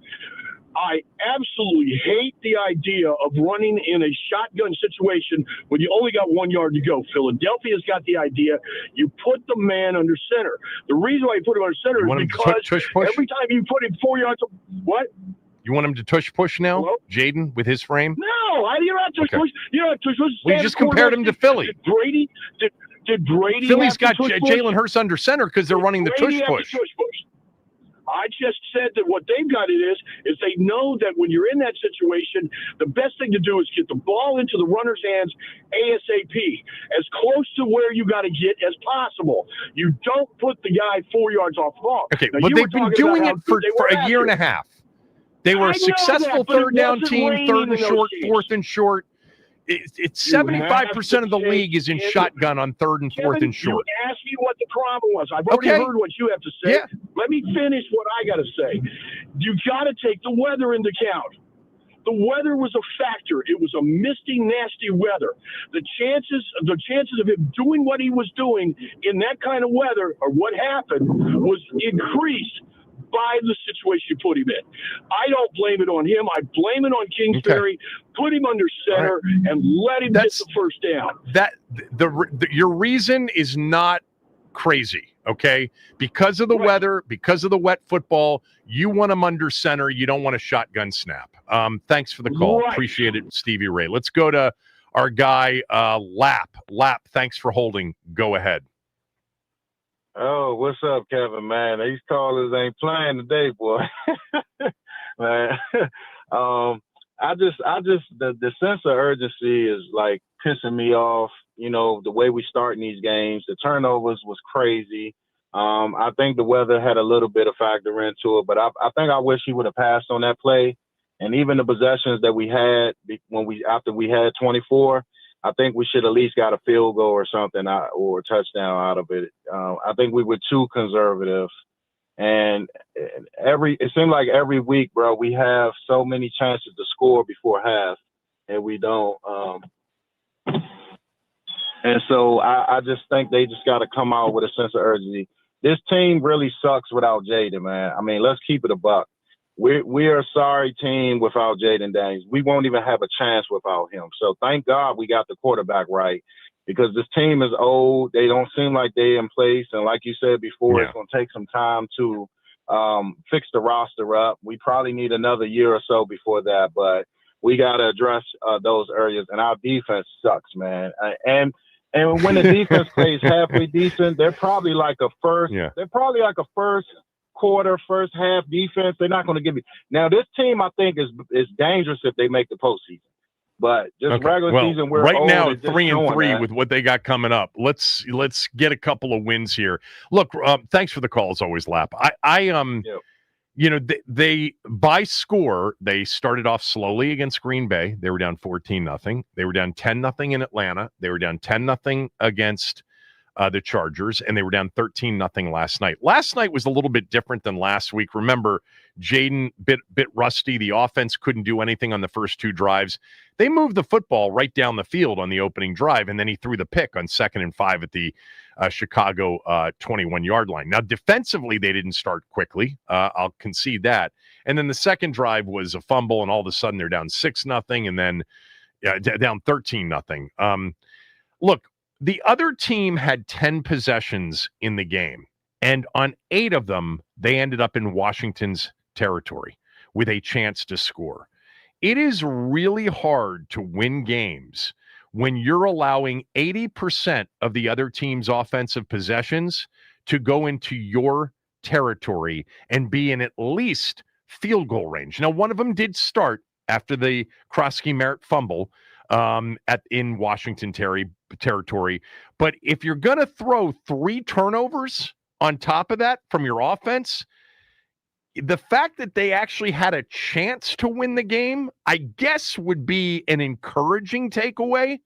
But part of that is because Chicago's just not that good. You know, Caleb is just, he missed a lot last night. There was a lot available for him. Ian, go ahead. Kevin, the reason you picked this team to go to the Super Bowl is because you thought the defense would be improved and Jaden Daniels. I didn't say I thought it would be improved. I said I hope it would be improved, and I didn't think it could get any worse than last year. So 6 games in at 3-3, Jaden Daniels has not been Superman for a plethora of reasons, whether it's the supporting cast not being able and healthy, and the defense is just nowhere near good enough, period. Yeah. And my preseason prediction was 9-8 or 8-9, and that's what this team's trending towards, because there are moments of greatness, a lot of moments of mediocrity, and some moments of bad. And obviously, I've said on numerous occasions, I agree that Adam Peters has not been cooking, and there's a lot of holes in this roster that I think could have been filled if they were more aggressive and more forward thinking. And I think doing some of the stuff he did has They're just kind of aggressive, trading for Tunsil and Debo. It's not like they were sitting on their hands not doing anything. They traded 8 draft choices going back to the trade deadline last year. That's kind of aggressive. Trading for Debo is such a foolish move. Again, Kyle Thank God they did Shanahan it. doesn't let good players. Why? He's hurt already. We're in game 6 and he barely can move. They're 3-3 He's in not part gonna get because better. he's been outstanding. And so, Kevin, as the season wears on, We'll he's going see. to get more and We'll more see. injury. Fair point. So your position is, as of game 6, he's hurt, but after week 8, 9, 10, he'll be more healthy. He hasn't missed a game yet. Sure, but he might as well have missed yesterday because he was irrelevant as a player. You would agree with that, right? I thought he looked much worse than he did last week physically. I made that note on my pad here, like in the second quarter. He dropped a pass. He sort of came up a little bit. I did not think he looked 100%. Far from it last night. Right, and that's not a shock to anyone. Because his age, the way he plays, it's a 5th round pick. History. Let's not kill the trade. It was a 5th round pick. Sure, but the point is, when you acquire these players, you are trying. Your first caller, Mark in Largo, said Adam Peters hasn't done enough to support Jaden. You either go with 2 models. The first model is Jaden makes everyone better. Let's focus all our attention on making it a stalwart defense. The second option is the Joe Burrow option. You invest all of your assets into the offense and move forward that way. He did kind of neither. Picking up Connerly in the first round. I don't see why those are the 2 options. I think there are other options. You can try to fix both. And by the way, the opportunity to fix these things isn't always there. You understand that, right? Some years it's not going to fall your way in the draft, the players that you like. It's not going to fall your way in free agency. They added Kinlaw, up front. He's been clearly one of their better players defensively. They drafted a corner who looks so far like he's got a bright future. They drafted a tackle. They traded for a tackle, and they brought in another weapon for Jaden on offense. I think they did a lot. Now, whether or not it's going to work out long-term but there are lots of different ways for them to proceed. And a lot of times the way they end up proceeding is based on what's available, Ian. You can't just, Kevin, go to the great wide receiver tree and pick one. Right, but you can go through every single one of those moves that you did and ask yourself, was that the right move? Did Debo, given his age, Tunsil, penalty? I had no problem with the Debo deal. That to me was an absolute one-year flyer on a guy with tremendous upside and a guy that I think fits in this system. The risk was injury, but for a 5th rounder, I'll take that risk. I thought that they needed a significant sort of edge pass rushing guy in this defense, and they didn't really add that. All right, finish it up. Right. Sorry. I just think there was opportunities that were there, and I think you're missing the boat when you say they didn't have opportunities to get a pass rusher or a more dynamic wide receiver. I think they tried. I think they tried with Trey Hendrickson. I do think that they were very interested in him. By the way, he got hurt the other day, so we'll see about that. I think if Myles Garrett had been out there and available, they would have gone for it. And I think that they, considered pass rushers in the draft. I do. I don't know how they felt about James Pierce, who went to Atlanta, kind of just before they picked. We had talked about the BC kid Ezeraku as a pass rusher. He went in the 2nd round. There were players. I mean, so far, I'm not about to sit here and kill him for his drafts. We're a year and a half into it. And 6 games into their 2nd draft. It's just too early. I'm not that foolish to kill it yet. You have hope for Ben Sinnott. You have hope for Brandon Coleman. You have hope for some of these guys. It's okay to say there's been some hits and there's been some misses. It's okay so far on last year's draft to say they didn't blow it at number 2 overall. After that, it is development. These guys are in their second season in the NFL. I will say this, and this is going to be it. I got to move on because I got to get to a break. I think the Brandon Coleman situation, more than any other, is a red flag. No doubt about that. I think there is a red flag on Coleman being inactive for all of these weeks.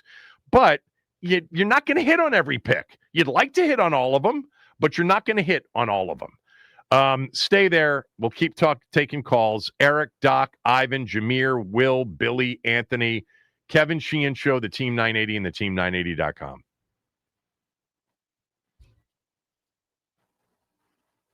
All right, happy Tuesday, everybody, but it is not so happy of a Tuesday for your Washington Commanders as they fall on Monday Night Football to the Chicago Bears 25-24.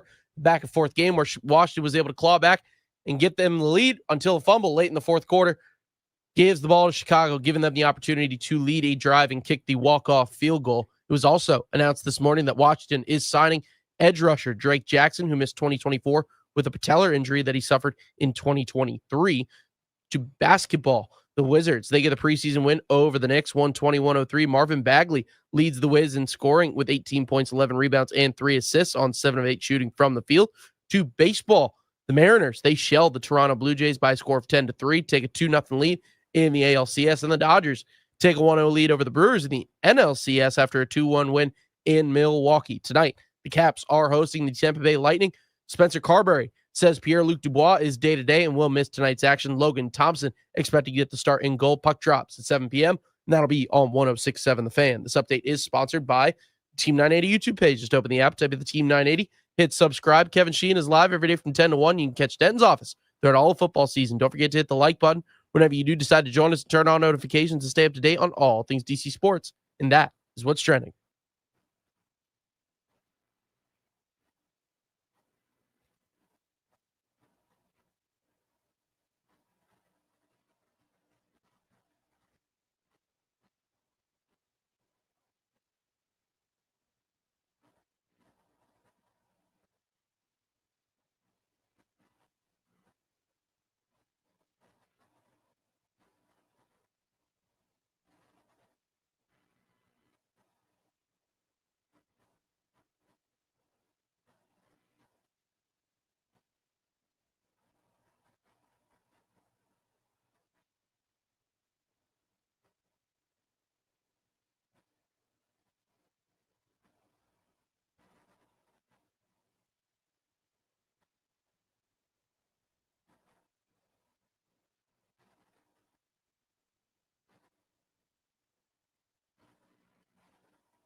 Of 25. Let's keep the phone lines going. Good calls so far.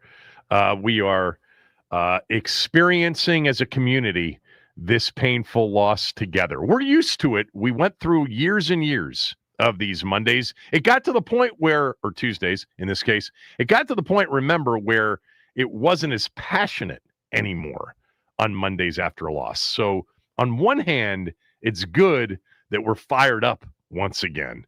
after what was. Look, the NFL has very few bad losses, very few should-win games, and I didn't consider last night a should-win game. I thought it was going to be a difficult game. I actually liked Chicago plus the points, but as this game went on, after they withstood the beginning, the 2 turnovers, and went on a 24-3 run to take a 24-16 lead, I really thought it was over. I mean, not over because of how bad the defense was, but I just didn't think that they were going to lose the game. And by the way, let's face it, a walk-off field goal doesn't give Jaden any time to respond. Last year, even when a team scored late to take the lead or to tie the game, there was enough time on the clock, enough for, magic to happen the other way. Could have been an opportunity had they just gotten one stop on DeAndre Swift on that final drive, forced a long field goal. If they made it, maybe another Hail Mary opportunity. I just wanted to see him with the ball back. And that final defensive drive really, to me, was the most sickening part of the night. And again, this loss is a lot on Jaden for that fumble, in my opinion.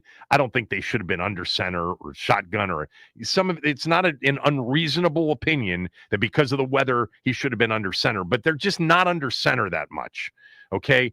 I would bet you that 80-90% of their 3rd and 1s, 4th and 1s, 3rd and 2s, 4th and 2s from the last year and a half have been in shotgun or pistol. Let's go to our guy, Ivan in Florida. Have not heard from Ivan in a while. Ivan, go ahead. Hey, what's up, Kevin? Hey, Kevin, I got a couple comments, and then maybe a little controversy. But Kevin, Luke McCaffrey, he makes timely plays. How does he only get 1 target the whole game? Debo is supposed to be your featured back with Terry out. And he doesn't get enough targets, running the ball or doing whatever. I don't get it. And then it seemed like they ran the ball a lot on first down. Maybe it was my imagination, but they had no holes. They had nowhere to go. And how do we continue to sleepwalk in the first quarter? I don't know whether it's Jaden, whether it's Kingsbury or Dan Quinn, but at least, and that leads me into a little bit of controversy. Kevin, they say that anyway, Dan Quinn rightfully, I think he gets a lot of benefit, based on last year. But, a lot of people say that the team takes on the character of the coach. And my question is Dan Quinn schizophrenic? We go up and down. We have a good game. Last week we had a hair on fire defense. And this week it's like, where's the defense? Where's the house on fire offense, the defense, the kitchen sink all in? I just don't get it. How come, if you don't have 1 star on defense, you got to have 11 guys out there with their head on fire. And I just don't get it. All right, have a good one, man. Yeah, you too. I don't think effort and urgency have been the issue at all. I think there's probably been some scheme issues. Some of the calls about Adam Peters and we even talked about Joe Witt Jr. on the show today. This is not a good defense again for the 2nd consecutive year. How much of it is personnel? How much of it is scheme and play calling? That's still a question that is, unanswered at this point. But it's an important question for sure, because they actually have a couple of players who are decent, that are talented. Luvu's talented. Wagner's, an absolute warrior, even though he can't cover anybody. He is certainly a beast against the run. Kinlaw is having a season. Armstrong's having a season. Amos looks like a nice young player, but Sanders still did last year also, and he is struggling this year. I'm most disappointed with the inability to keep from self-inflicted damage in a game like last night. You cannot turn the ball over 3 times without getting them back. But knowing that you're up against it defensively, I've heard some of these coaches talk about, we were really good against the Giants. We were really good. It's the opponent you were really good against. They were terrible. They were terrible along their offensive line. They weren't very good elsewhere. Now, Justin Herbert's good. Ladd McConkey's good. Amari and Hampton went out of the game, but their offensive line was a mess Let's be realistic. Against Green Bay, against Atlanta, and now against Chicago, it 3 losses, 3 disastrous days/nights defensively. And I wouldn't even call Chicago anywhere near what Green Bay or Atlanta are offensively, and certainly not what Dallas, Kansas City, Detroit, or Seattle are offensively. I mean, you've got to have grave concerns about the next 4 games defensively. I mean, you're going to have to somehow, walk your way into a couple of balls getting knocked out, fumbles, and that's not what they've been this year. They've got 3 takeaways in 6 games. I mean, these are games, man, where you got to get back to the formula last year. You got to possess the football. You can't punt. You got to go for 4th downs, and you got to score a lot. And you got to keep your defense off the field, especially against Dallas, Kansas City, Seattle, Detroit, next 4 games. All right. Ben at 12:25. The rest of you coming up next.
I mean, can't really compare the two, obviously. But I have all the confidence in the world we're going to make more of them. we just didn't make them at the end of the day. I'm not going to say that this is going to be the story for the rest of the year by any means. I feel like we're going to continue to improve each and every week, and we're playing a lot of good football teams, and we just didn't make enough plays today. But it's not like we weren't there to make them.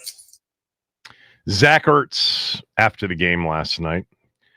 The Deebo Samuel conversation so far, I didn't think he looked like he did last week. He's had this heel injury. He's missed some practice time. I don't know if it was, a close call. We'll ask Ben in 20 minutes if it was a close call with him playing or not. I don't think it certainly doesn't help that you don't have Terry McLaurin or you don't have Noah Brown or you don't have a fully healthy Deebo Samuel. But I don't think that's why they lost last night. They weren't stymied offensively. They turned the ball over 3 times. They missed a field goal. That's what cost them. They moved the football up and down the field. They only punted twice in the game.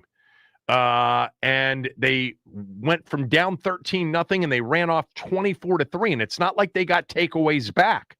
It's not, they got some good returns, no doubt, from McCaffrey that gave him some good field position. He's been outstanding.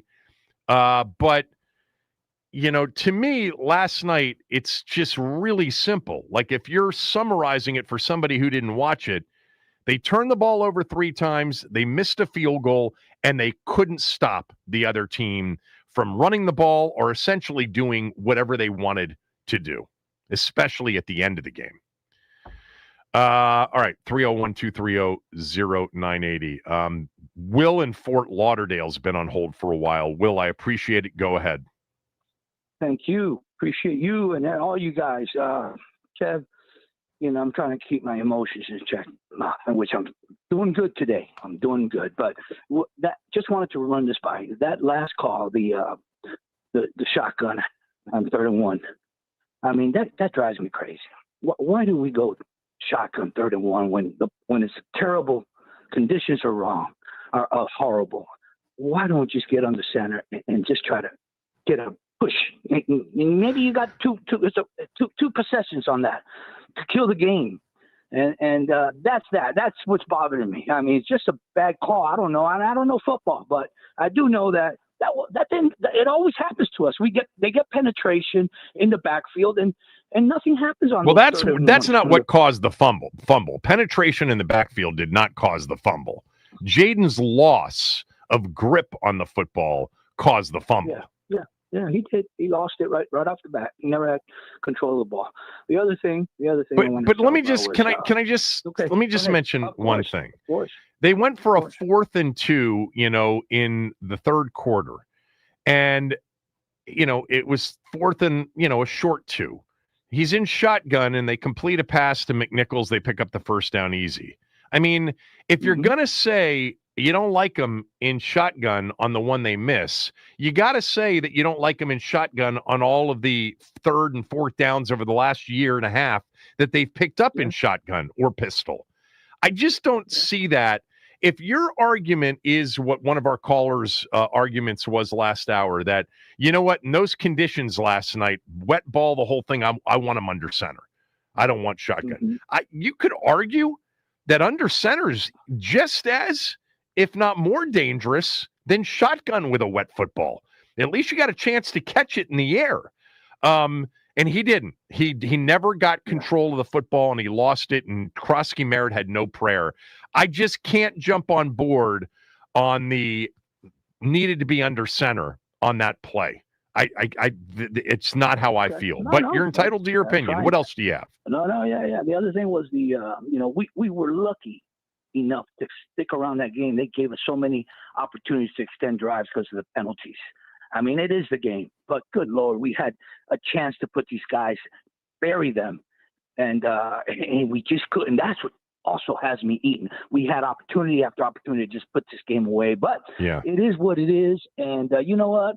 We also expectations this year. We're expecting to win every game. At least most of us think that way. We're like, but It's just football. That's a fair point. I mean, our expectations, like if this was year one, of this group, we'd be like, man, he played well. He's just got to cut the turnovers down, or the defense, we just got to, add. But no, the expectations going into this season were the highest they've been in a long, long time. And that really, I think, makes the hurt and the frustration of a loss like that to a team like that so much more pronounced. Thanks, Will. Appreciate it. Let's go to Bill in Upper Marlboro. Bill, thanks for holding. Go ahead. Hey, Kevin, thanks for taking my call. Just a couple things. No controversy. Just get your opinion on this. There was a lot of conversation that I listened to about this team before the season started, right? And the first thing was that they said this defense would struggle if Washington didn't control the time of possession. The other thing that was discussed was the option with Jaden Daniels and not having Brian Robinson in there, that there was going to be some struggles because of the way Robinson and the quarterback, Jaden, handled the option.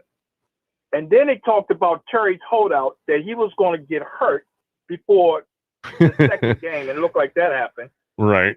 Then the biggest thing I took away, what they talked about, and I looked. Who's they? Who's they? I'm just different analysts in the beginning of the season. Everybody making a prediction. They were saying that the Commanders was going to do well, but one thing that stuck out was the strength of schedule and the prime time schedule said that never really works in a team's favor. The prime time. Say Washington has a lot of prime time games this year that they. I don't know. I don't know what the numbers on that are. I never heard that teams with more primetime games are set up to lose more than teams without them. But there is no doubt that the schedule, and again, I've said this for years, it's not who you play, it's when you play them. But the way it laid out, if these teams were going to be what we thought they would be heading into the season, it was going to be a bigger challenge for sure, which is why you had to hope and pray that they were improved defensively, and that, the addition of a couple of pieces on offense, a star left tackle. And by the way, Tunsil's played well. Okay. Tunsil's played well this year.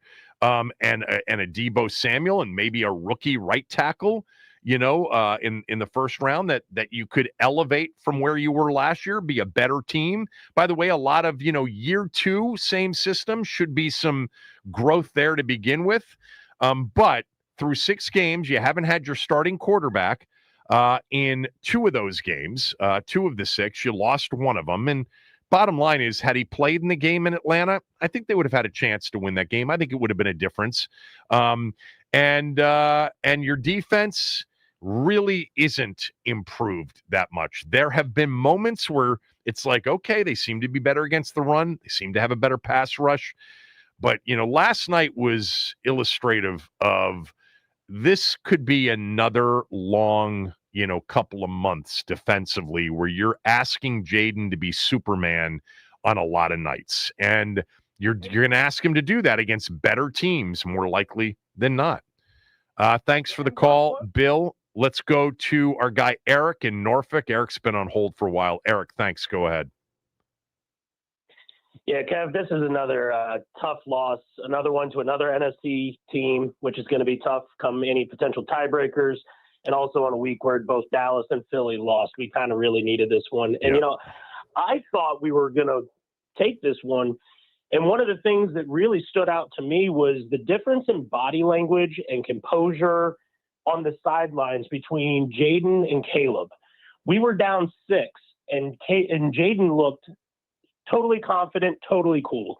They were down 1, and I don't know if you saw on the sidelines, Caleb was frustrated. He just did not look good. And I love that in our quarterback. I love that he's not over there, completely falling apart. So the body language says it all. But I love that too. Let me just interrupt and I'll let you finish. I love that too, but I don't like it at the expense of being too casual. And I don't think he's been that. I did suggest some of that, during the early portion of the preseason and even the opener against the Giants. And he was too casual on that critical turnover in the game. That's where and he said lack of focus. I'm taking him at his word. Yeah. He said it was a lack of focus. Got to be a little bit more dialed in on a night like last night and a critical situation like that. I think he'll learn from it for sure, but it was costly, no doubt. Yeah. I thought he down 6-0. I thought he looked in control, and so things just seemed confident. But yeah, at the very end, you can't lose that one. That sucked. Also, I do think that we missed Terry yesterday, and I think the defense just didn't respect any of the receiving options that we had, which kind of helped load the box a little bit to kind of limit our running abilities. So I mean, we missed Terry, and also next year I want kicker to be a top priority because I am tired of not having we haven't had a good kicker in, I can't remember the last time we had a good kicker. It's been too long, and I really want to stop hitting uprights and missing makeable field goals. Yeah.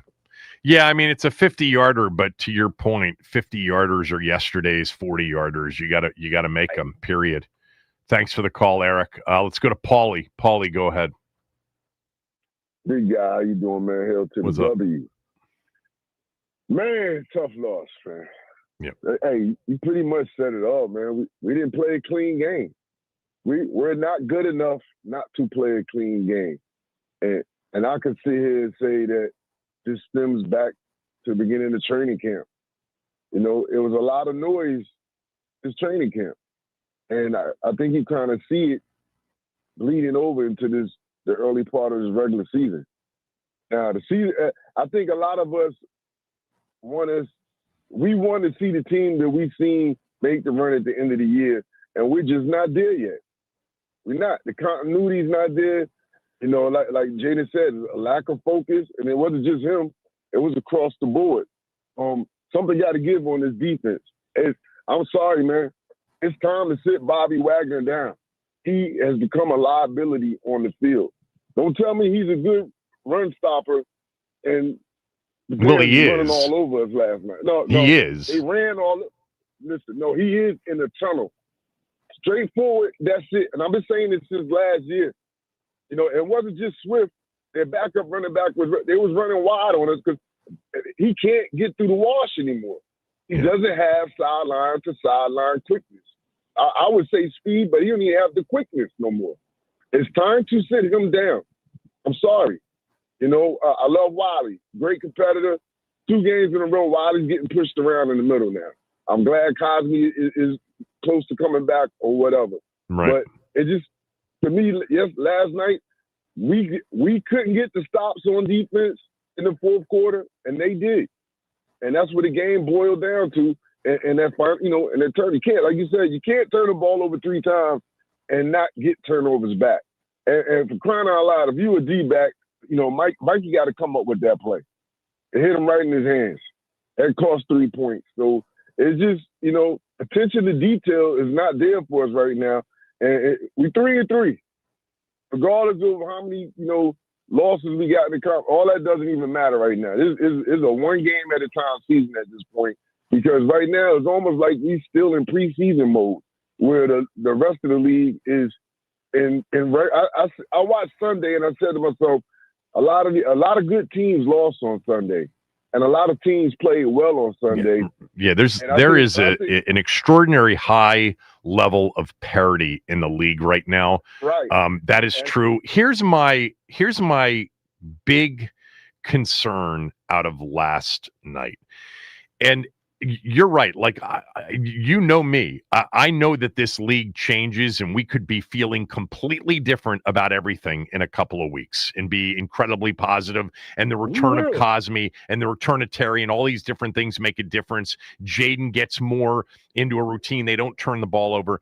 My big concern, though, Paulie, right now, biggest concern is what they have coming up against a defense that is struggling. Last year, when it had bad games, you know, against Baltimore, it was like you got Carolina next, you know, or you got, you know, Tommy DeVito, or, you know, the guy Jake Haener. We got good quarterbacks. We got good quarterbacks and good teams coming up, right? Yeah, Exactly. that's my concern. So it's going to have to be even better than it was offensively last year if you're going to keep your head above water. and this is what I'm saying about And I think he can. attention to detail. And I think we can too, but it has to get better. 3 weeks in a row, I done seen Quan Martin run into Lattimore. Why? They ran into each other last night on the 21-yarder to Odunze. I know. No, and hold on. They ran into each other last night on the 55-yarder to Swift. Yeah. On a swing pass. Like, those type of things, 6 games into the season should be cleaned up, and it's not. And that's what I'm saying about the preseason, training camp, and this is what I'm saying, and coaching. It's a balance between what's going on with coaching on defense, Joe Witt, and with the players out there executing. Because yeah. How do your safety keep running into your It's quarterback? got to be part of it. It's got to be part of it. And you know what? On that front, Dan Quinn, in a season like this one, where you've invested to win now, you can't be hesitant to pull the trigger if you think that's the issue. Now, I will tell you, I've talked to people over the last 3 weeks, and again, last week, it's everything. It's not just one thing. Okay. It is everything. It is everything. But at some point, you got to start making a move on something. We can't just sit back and say, it's going to get better if you're not getting the results of it getting better. It's time to start sitting people down, and it's time to start changing some strategies. I'd rather err on the side of aggression than just doing the same thing over and over again. And it seems like we're just doing the same thing. Like, I didn't understand, why do you have Preston Smith and old man Von Miller in stand up? Basically was running the 3-4 last night. Yeah, they did. They did. Was run it, yeah. And all they did was run right at them guys, right at them. And like I said, Wagner can't run sideline to sideline no more. So things gonna have to change. This is not preseason no more. They have to find out who they want to play and get the right guys in there and change his scheme up, man. Yeah, by the way, I'm just watching once again the bumping into each other. How many big chunk plays against this defensive secondary where two guys that are playing for us just end up bumping into each other and just seem lost? Now, DJ Moore, I think that's DJ Moore, kind of causes it a little bit with, not really necessarily a full-fledged pick, but some contact. But yeah, I got to run. I got to take some other calls here. All right, I got to go. Jameer's been on hold forever. Thanks, man. Go ahead. What's up, big bro? How you feeling, man? How you doing? It's a rough day today. So, one thing I did want to bring up to attention, I don't know if you know this. It seemed like the officiating yesterday, the ref, it was kind of off. I mean, it seemed like a lot of the illegal contacts that they was calling really wasn't illegal contact. As a defensive back, you allowed some type of but they called it both ways. They called it both ways, and I think the biggest calls in the game went our way, not Chicago's way. Yeah, I can see that. I didn't like either one of them, the one for our team and their team. Yeah, I didn't like but either one. that's that officiating crew. They're going to call a lot of that. They're not going to. The teams know that before. They know how they're going to call it. They know how this officiating crew calls it. But in terms of the big calls, the Odunze touchdown should have stood. That was not an illegal formation. I don't think it was. And I thought, when they got backed up 2nd and 20 on an offensive pass interference, that was really ticky-tack. But, that may have been a call. By the way, Loveland didn't even need to do it. They were in zone coverage. They can't cover at all. He didn't need to make any contact, and he was going to be wide open. But yeah, they know the officiating crew and how that game's going to get called, and they were calling illegal contact last night, no doubt.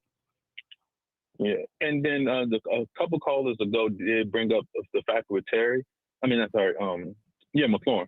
McLaurin not being there kind of shift the game, in my opinion, a lot, because they was able to stack the box so much, and you really didn't get any threats outside of the potential thought that Debo may do something. Everybody else kind of didn't really get too much separation. The receptions and the yards based off our passing, I can only give credit to the play calling, designing it to be open. Like the loop, that's designed to get open. He averaged 8.1 yards per completion. I mean, so they moved the ball on every drive. What killed them, you may be right, and I'm not suggesting that that's wrong, that without Terry, and you could say that about any of their games, they don't have that legit speed deep threat that scares a defense to a certain degree. Jalen Lane isn't established yet. But they didn't have a problem last week after the first two drives or last night moving the football. They had a difficult time holding on to the football. And that's what cost them more than anything else. Thanks for the call. Appreciate it. Let's go to John in Columbia. John, go ahead. I really appreciate you, man. I appreciate you a lot. Appreciate your candor. But I just want my my fellow Washingtonian DMVers to shut up. Here it comes. We have to learn how to win. And that's what we're in the process of doing. We are learning how. We're in the second year of learning how to win. Learning how all we didn't do last night, we did not take care of the football. That's a part of learning how to win. Take care of the football. Okay? We were down. Our starting quarterback was the second week back.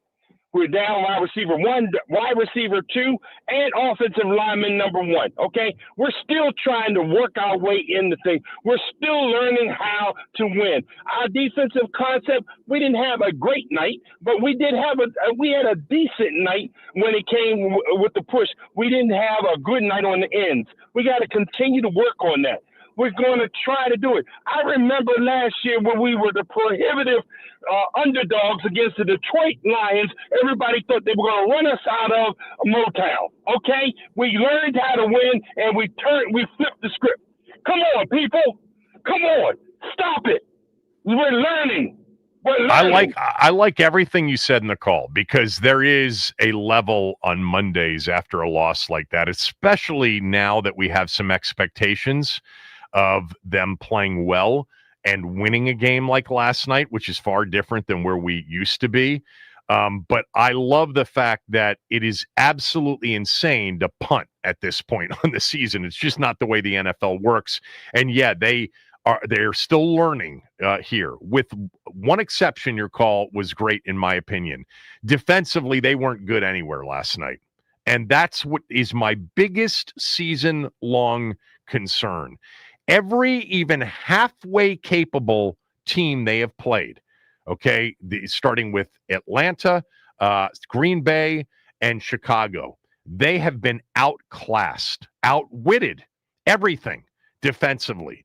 And yes, it's possible that Dak Prescott gets injured and Jared Goff and Amon-Ra St. Brown are out of the game, and you don't get to have to face Mahomes because he gets hurt next week. But more likely than not, you're going to get 4 games in a row against teams that can flat out light you up offensively. The Chiefs are getting healthier. I think Rashee Rice will be back for that Monday night game.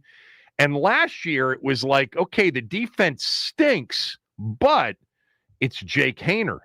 It's Andy Dalton. It's one of these, it's Tommy DeVito. It's Cooper Rush. It's not what they're on the verge of facing. So that would be I certainly think they're capable. I'll stick with what I've said now, going back to after the Cincinnati game in week 3 last year. There's not a game that they'll play that I won't think they have a chance to win, because I think they've got a great quarterback. And I think they've got a very good offensive coordinator too. But they're going to have to put up 50 if with what's coming up, if they play the way they did last night on defense. And it's just going to be a different hill and a steeper climb against some of these teams this year versus the situation they were in last year with a bad defense as well. All right. Sorry, I didn't get to all of you. I apologize. I got to get to Ben. Ben Standig will join us next.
All right, Ben's with us.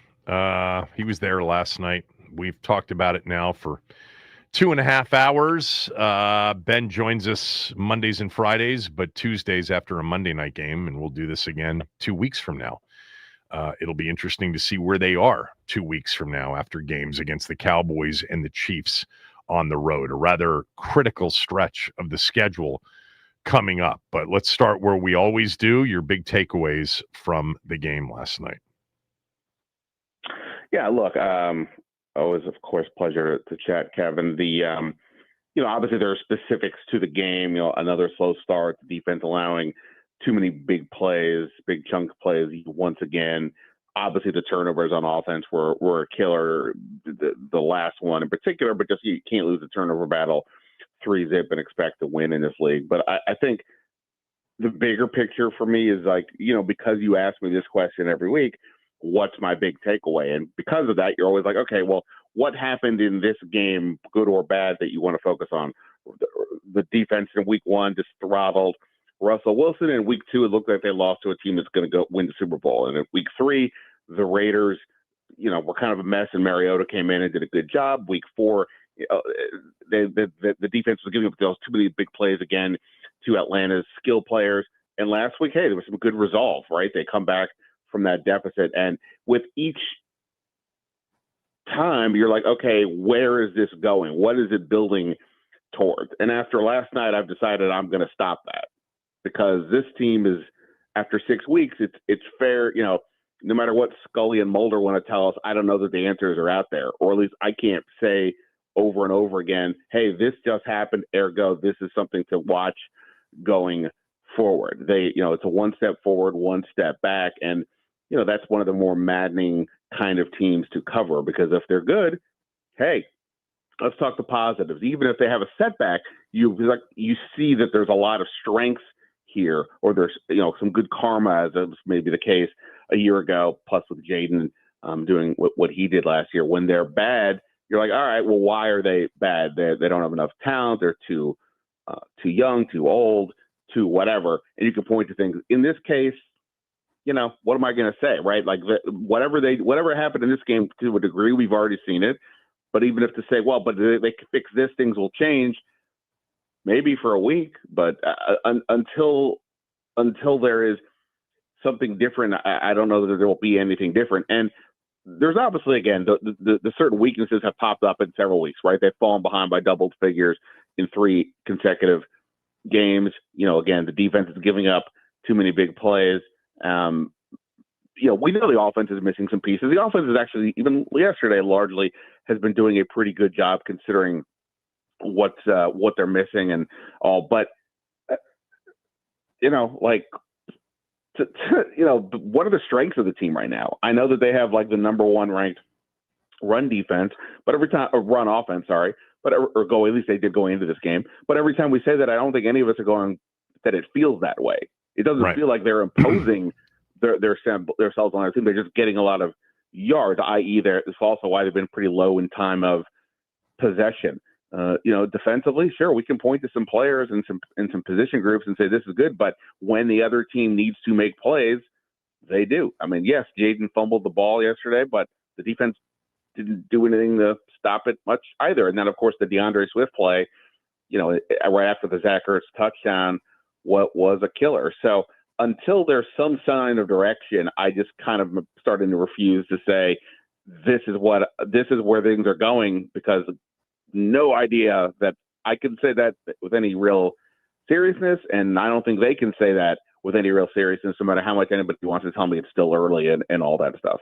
Well, let me just say that not knowing anything is my basis for wagering the way I wager, but it would make for 3 hours of dreck if we didn't have opinions on where it was going. So I did have, and over the last couple of weeks, it's early, there are injuries, what's misleading maybe about the Raiders game and the Giants game. I think after last night, I do have one thing season long. Last night was about 3 turnovers, a missed field goal, couldn't get off the field defensively. I mean, you can pretty much go to each game and kind of look at it as its own entity, which is really what the NFL is week to week. But for me, this is the first time where I'm like, they're in trouble defensively, and I can't figure out why necessarily. It's the same question I've asked you, you've asked me, for the last, going back to the Green Bay game, and then, of course, after the Atlanta game, and now again after the Chicago game. Is it more players? Is it more coaching and scheme, etc.? But their results that had us optimistic were against two bad situations. Russell Wilson's Giants and Geno Smith's Raiders, bad offensive lines, bad offenses, and then a Chargers team that was literally decimated along their offensive line and lost people during the game, including their lead running back during the game. I understand things can change. Nobody understands that more than I do. But last year, you had a bad defense that faced Jake Haener and Andy Dalton and Tommy DeVito and Cooper Rush. And now at 3-3, you've got Prescott, Mahomes, what Seattle's doing, and then Detroit. And if their players are on the field for those games, you're going to have to be just flawless offensively. Remember, they had moments last year where they weren't flawless offensively, including in that Philadelphia game at home. They turned the ball over 5 times, still won the game. Why? Because how about the Bears game last year? The final score was what, 18-15? 18-15. Right? Yeah. Right. I mean, Pickett came in for Hurts in that game. So we had hope. Much of it was based on hope because these, the internet blows up over Trey Amos, over covering, Jalen Lane in training camp, and people fall into the trap. Oh my God, this is the second coming of Darrell Green. They hadn't played a game yet. I'm not saying Trey Amos isn't going to be a good player. I think he actually is. But the idea that the defense was going to be improved, they were better against the run, but against who, really? Last night, it was scary. The gaping holes, the lack of edge setting, the absolute destruction on the ground. Big chunk plays, like you said. And by the way, Chicago missed so much. I mean, Zacchaeus has a 50-yard plus play, maybe a 97-yard touchdown if he hangs on to it. Caleb Williams is inconsistent accuracy-wise. They get breaks with a bad call on the Adunze touchdown that was not a legal formation. And we're 6 in. We can start to have more concrete opinions. I'm concerned that they're going to have to score 35 and possess the football to win these games, and Jaden's going to have to put the cape on. And last night, he was fine, except for 2 killer mistakes. They can't afford those moving forward. Your thoughts? Yeah. I mean, I think we're essentially on the same page. Of course, I get, you have to offer an opinion, and me saying sort of I don't think that the answers are out there is my opinion of kind of what you're saying. Man, I don't know where this thing is going. I mean, the offense, again, all things considered, Jaden missed games. You're still missing your top receivers. They've done their job. Again, the 3 turnovers last night, you can't win with that. Jaden said the weather wasn't a factor for him. Cool. Okay, I buy them. They all, look, they're not winning by 8 points with 11 minutes or 12 minutes to go if Jaden doesn't throw 3 touchdowns. Of 2 course. Receivers who were, Chris Moore, Luke McCaffrey. What are we talking about here?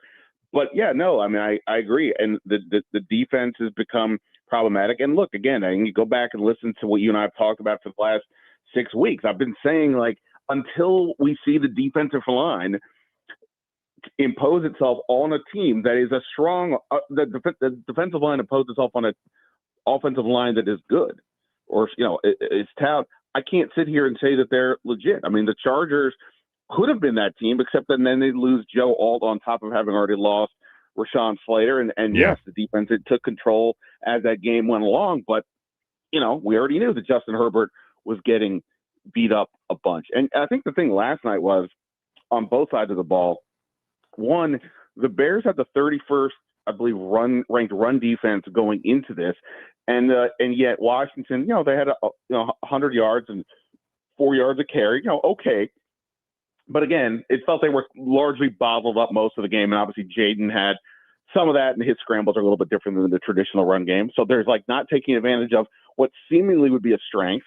And then on the other side, going into this game, the Bears had used 12 personnel, the fifth most of any team right in the league, right? And Joe Witt went so far to say that like that's something to watch, that Jordan McGee is going to play, which I thought was unusual at the time, that the guy, any coach, but him in particular, who's always very cognizant of not discussing scheme, was willing to say, we're going to do this. Obviously, there was a misdirection there. They started off the game against the scripted plays with the Bears in a lot of nickel.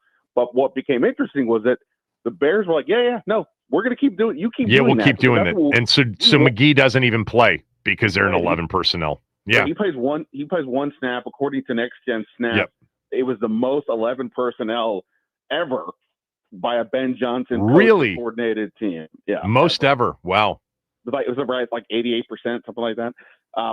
And that said to me, okay, well, why is he doing that? I mean, the Bears, even when they're in 12, they like to throw it. It's not that they're some sort of like, Rigo drill type group.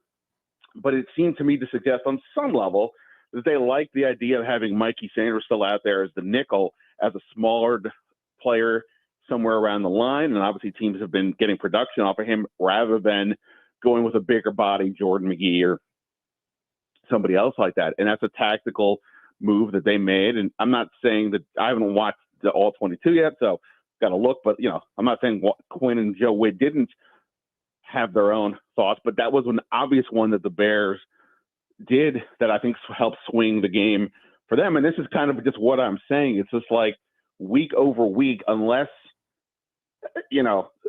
there's just something that, happens. It just feels like the I don't know what Washington's true strengths are right now. And last year, I think part of their big strength, fair or not, was karma or luck or just breaks went their way. Not saying they didn't play well. They took advantage of them all, i.e. beating up on all the crappy quarterbacks they faced. But, the injuries this year have been piling up more. We know that.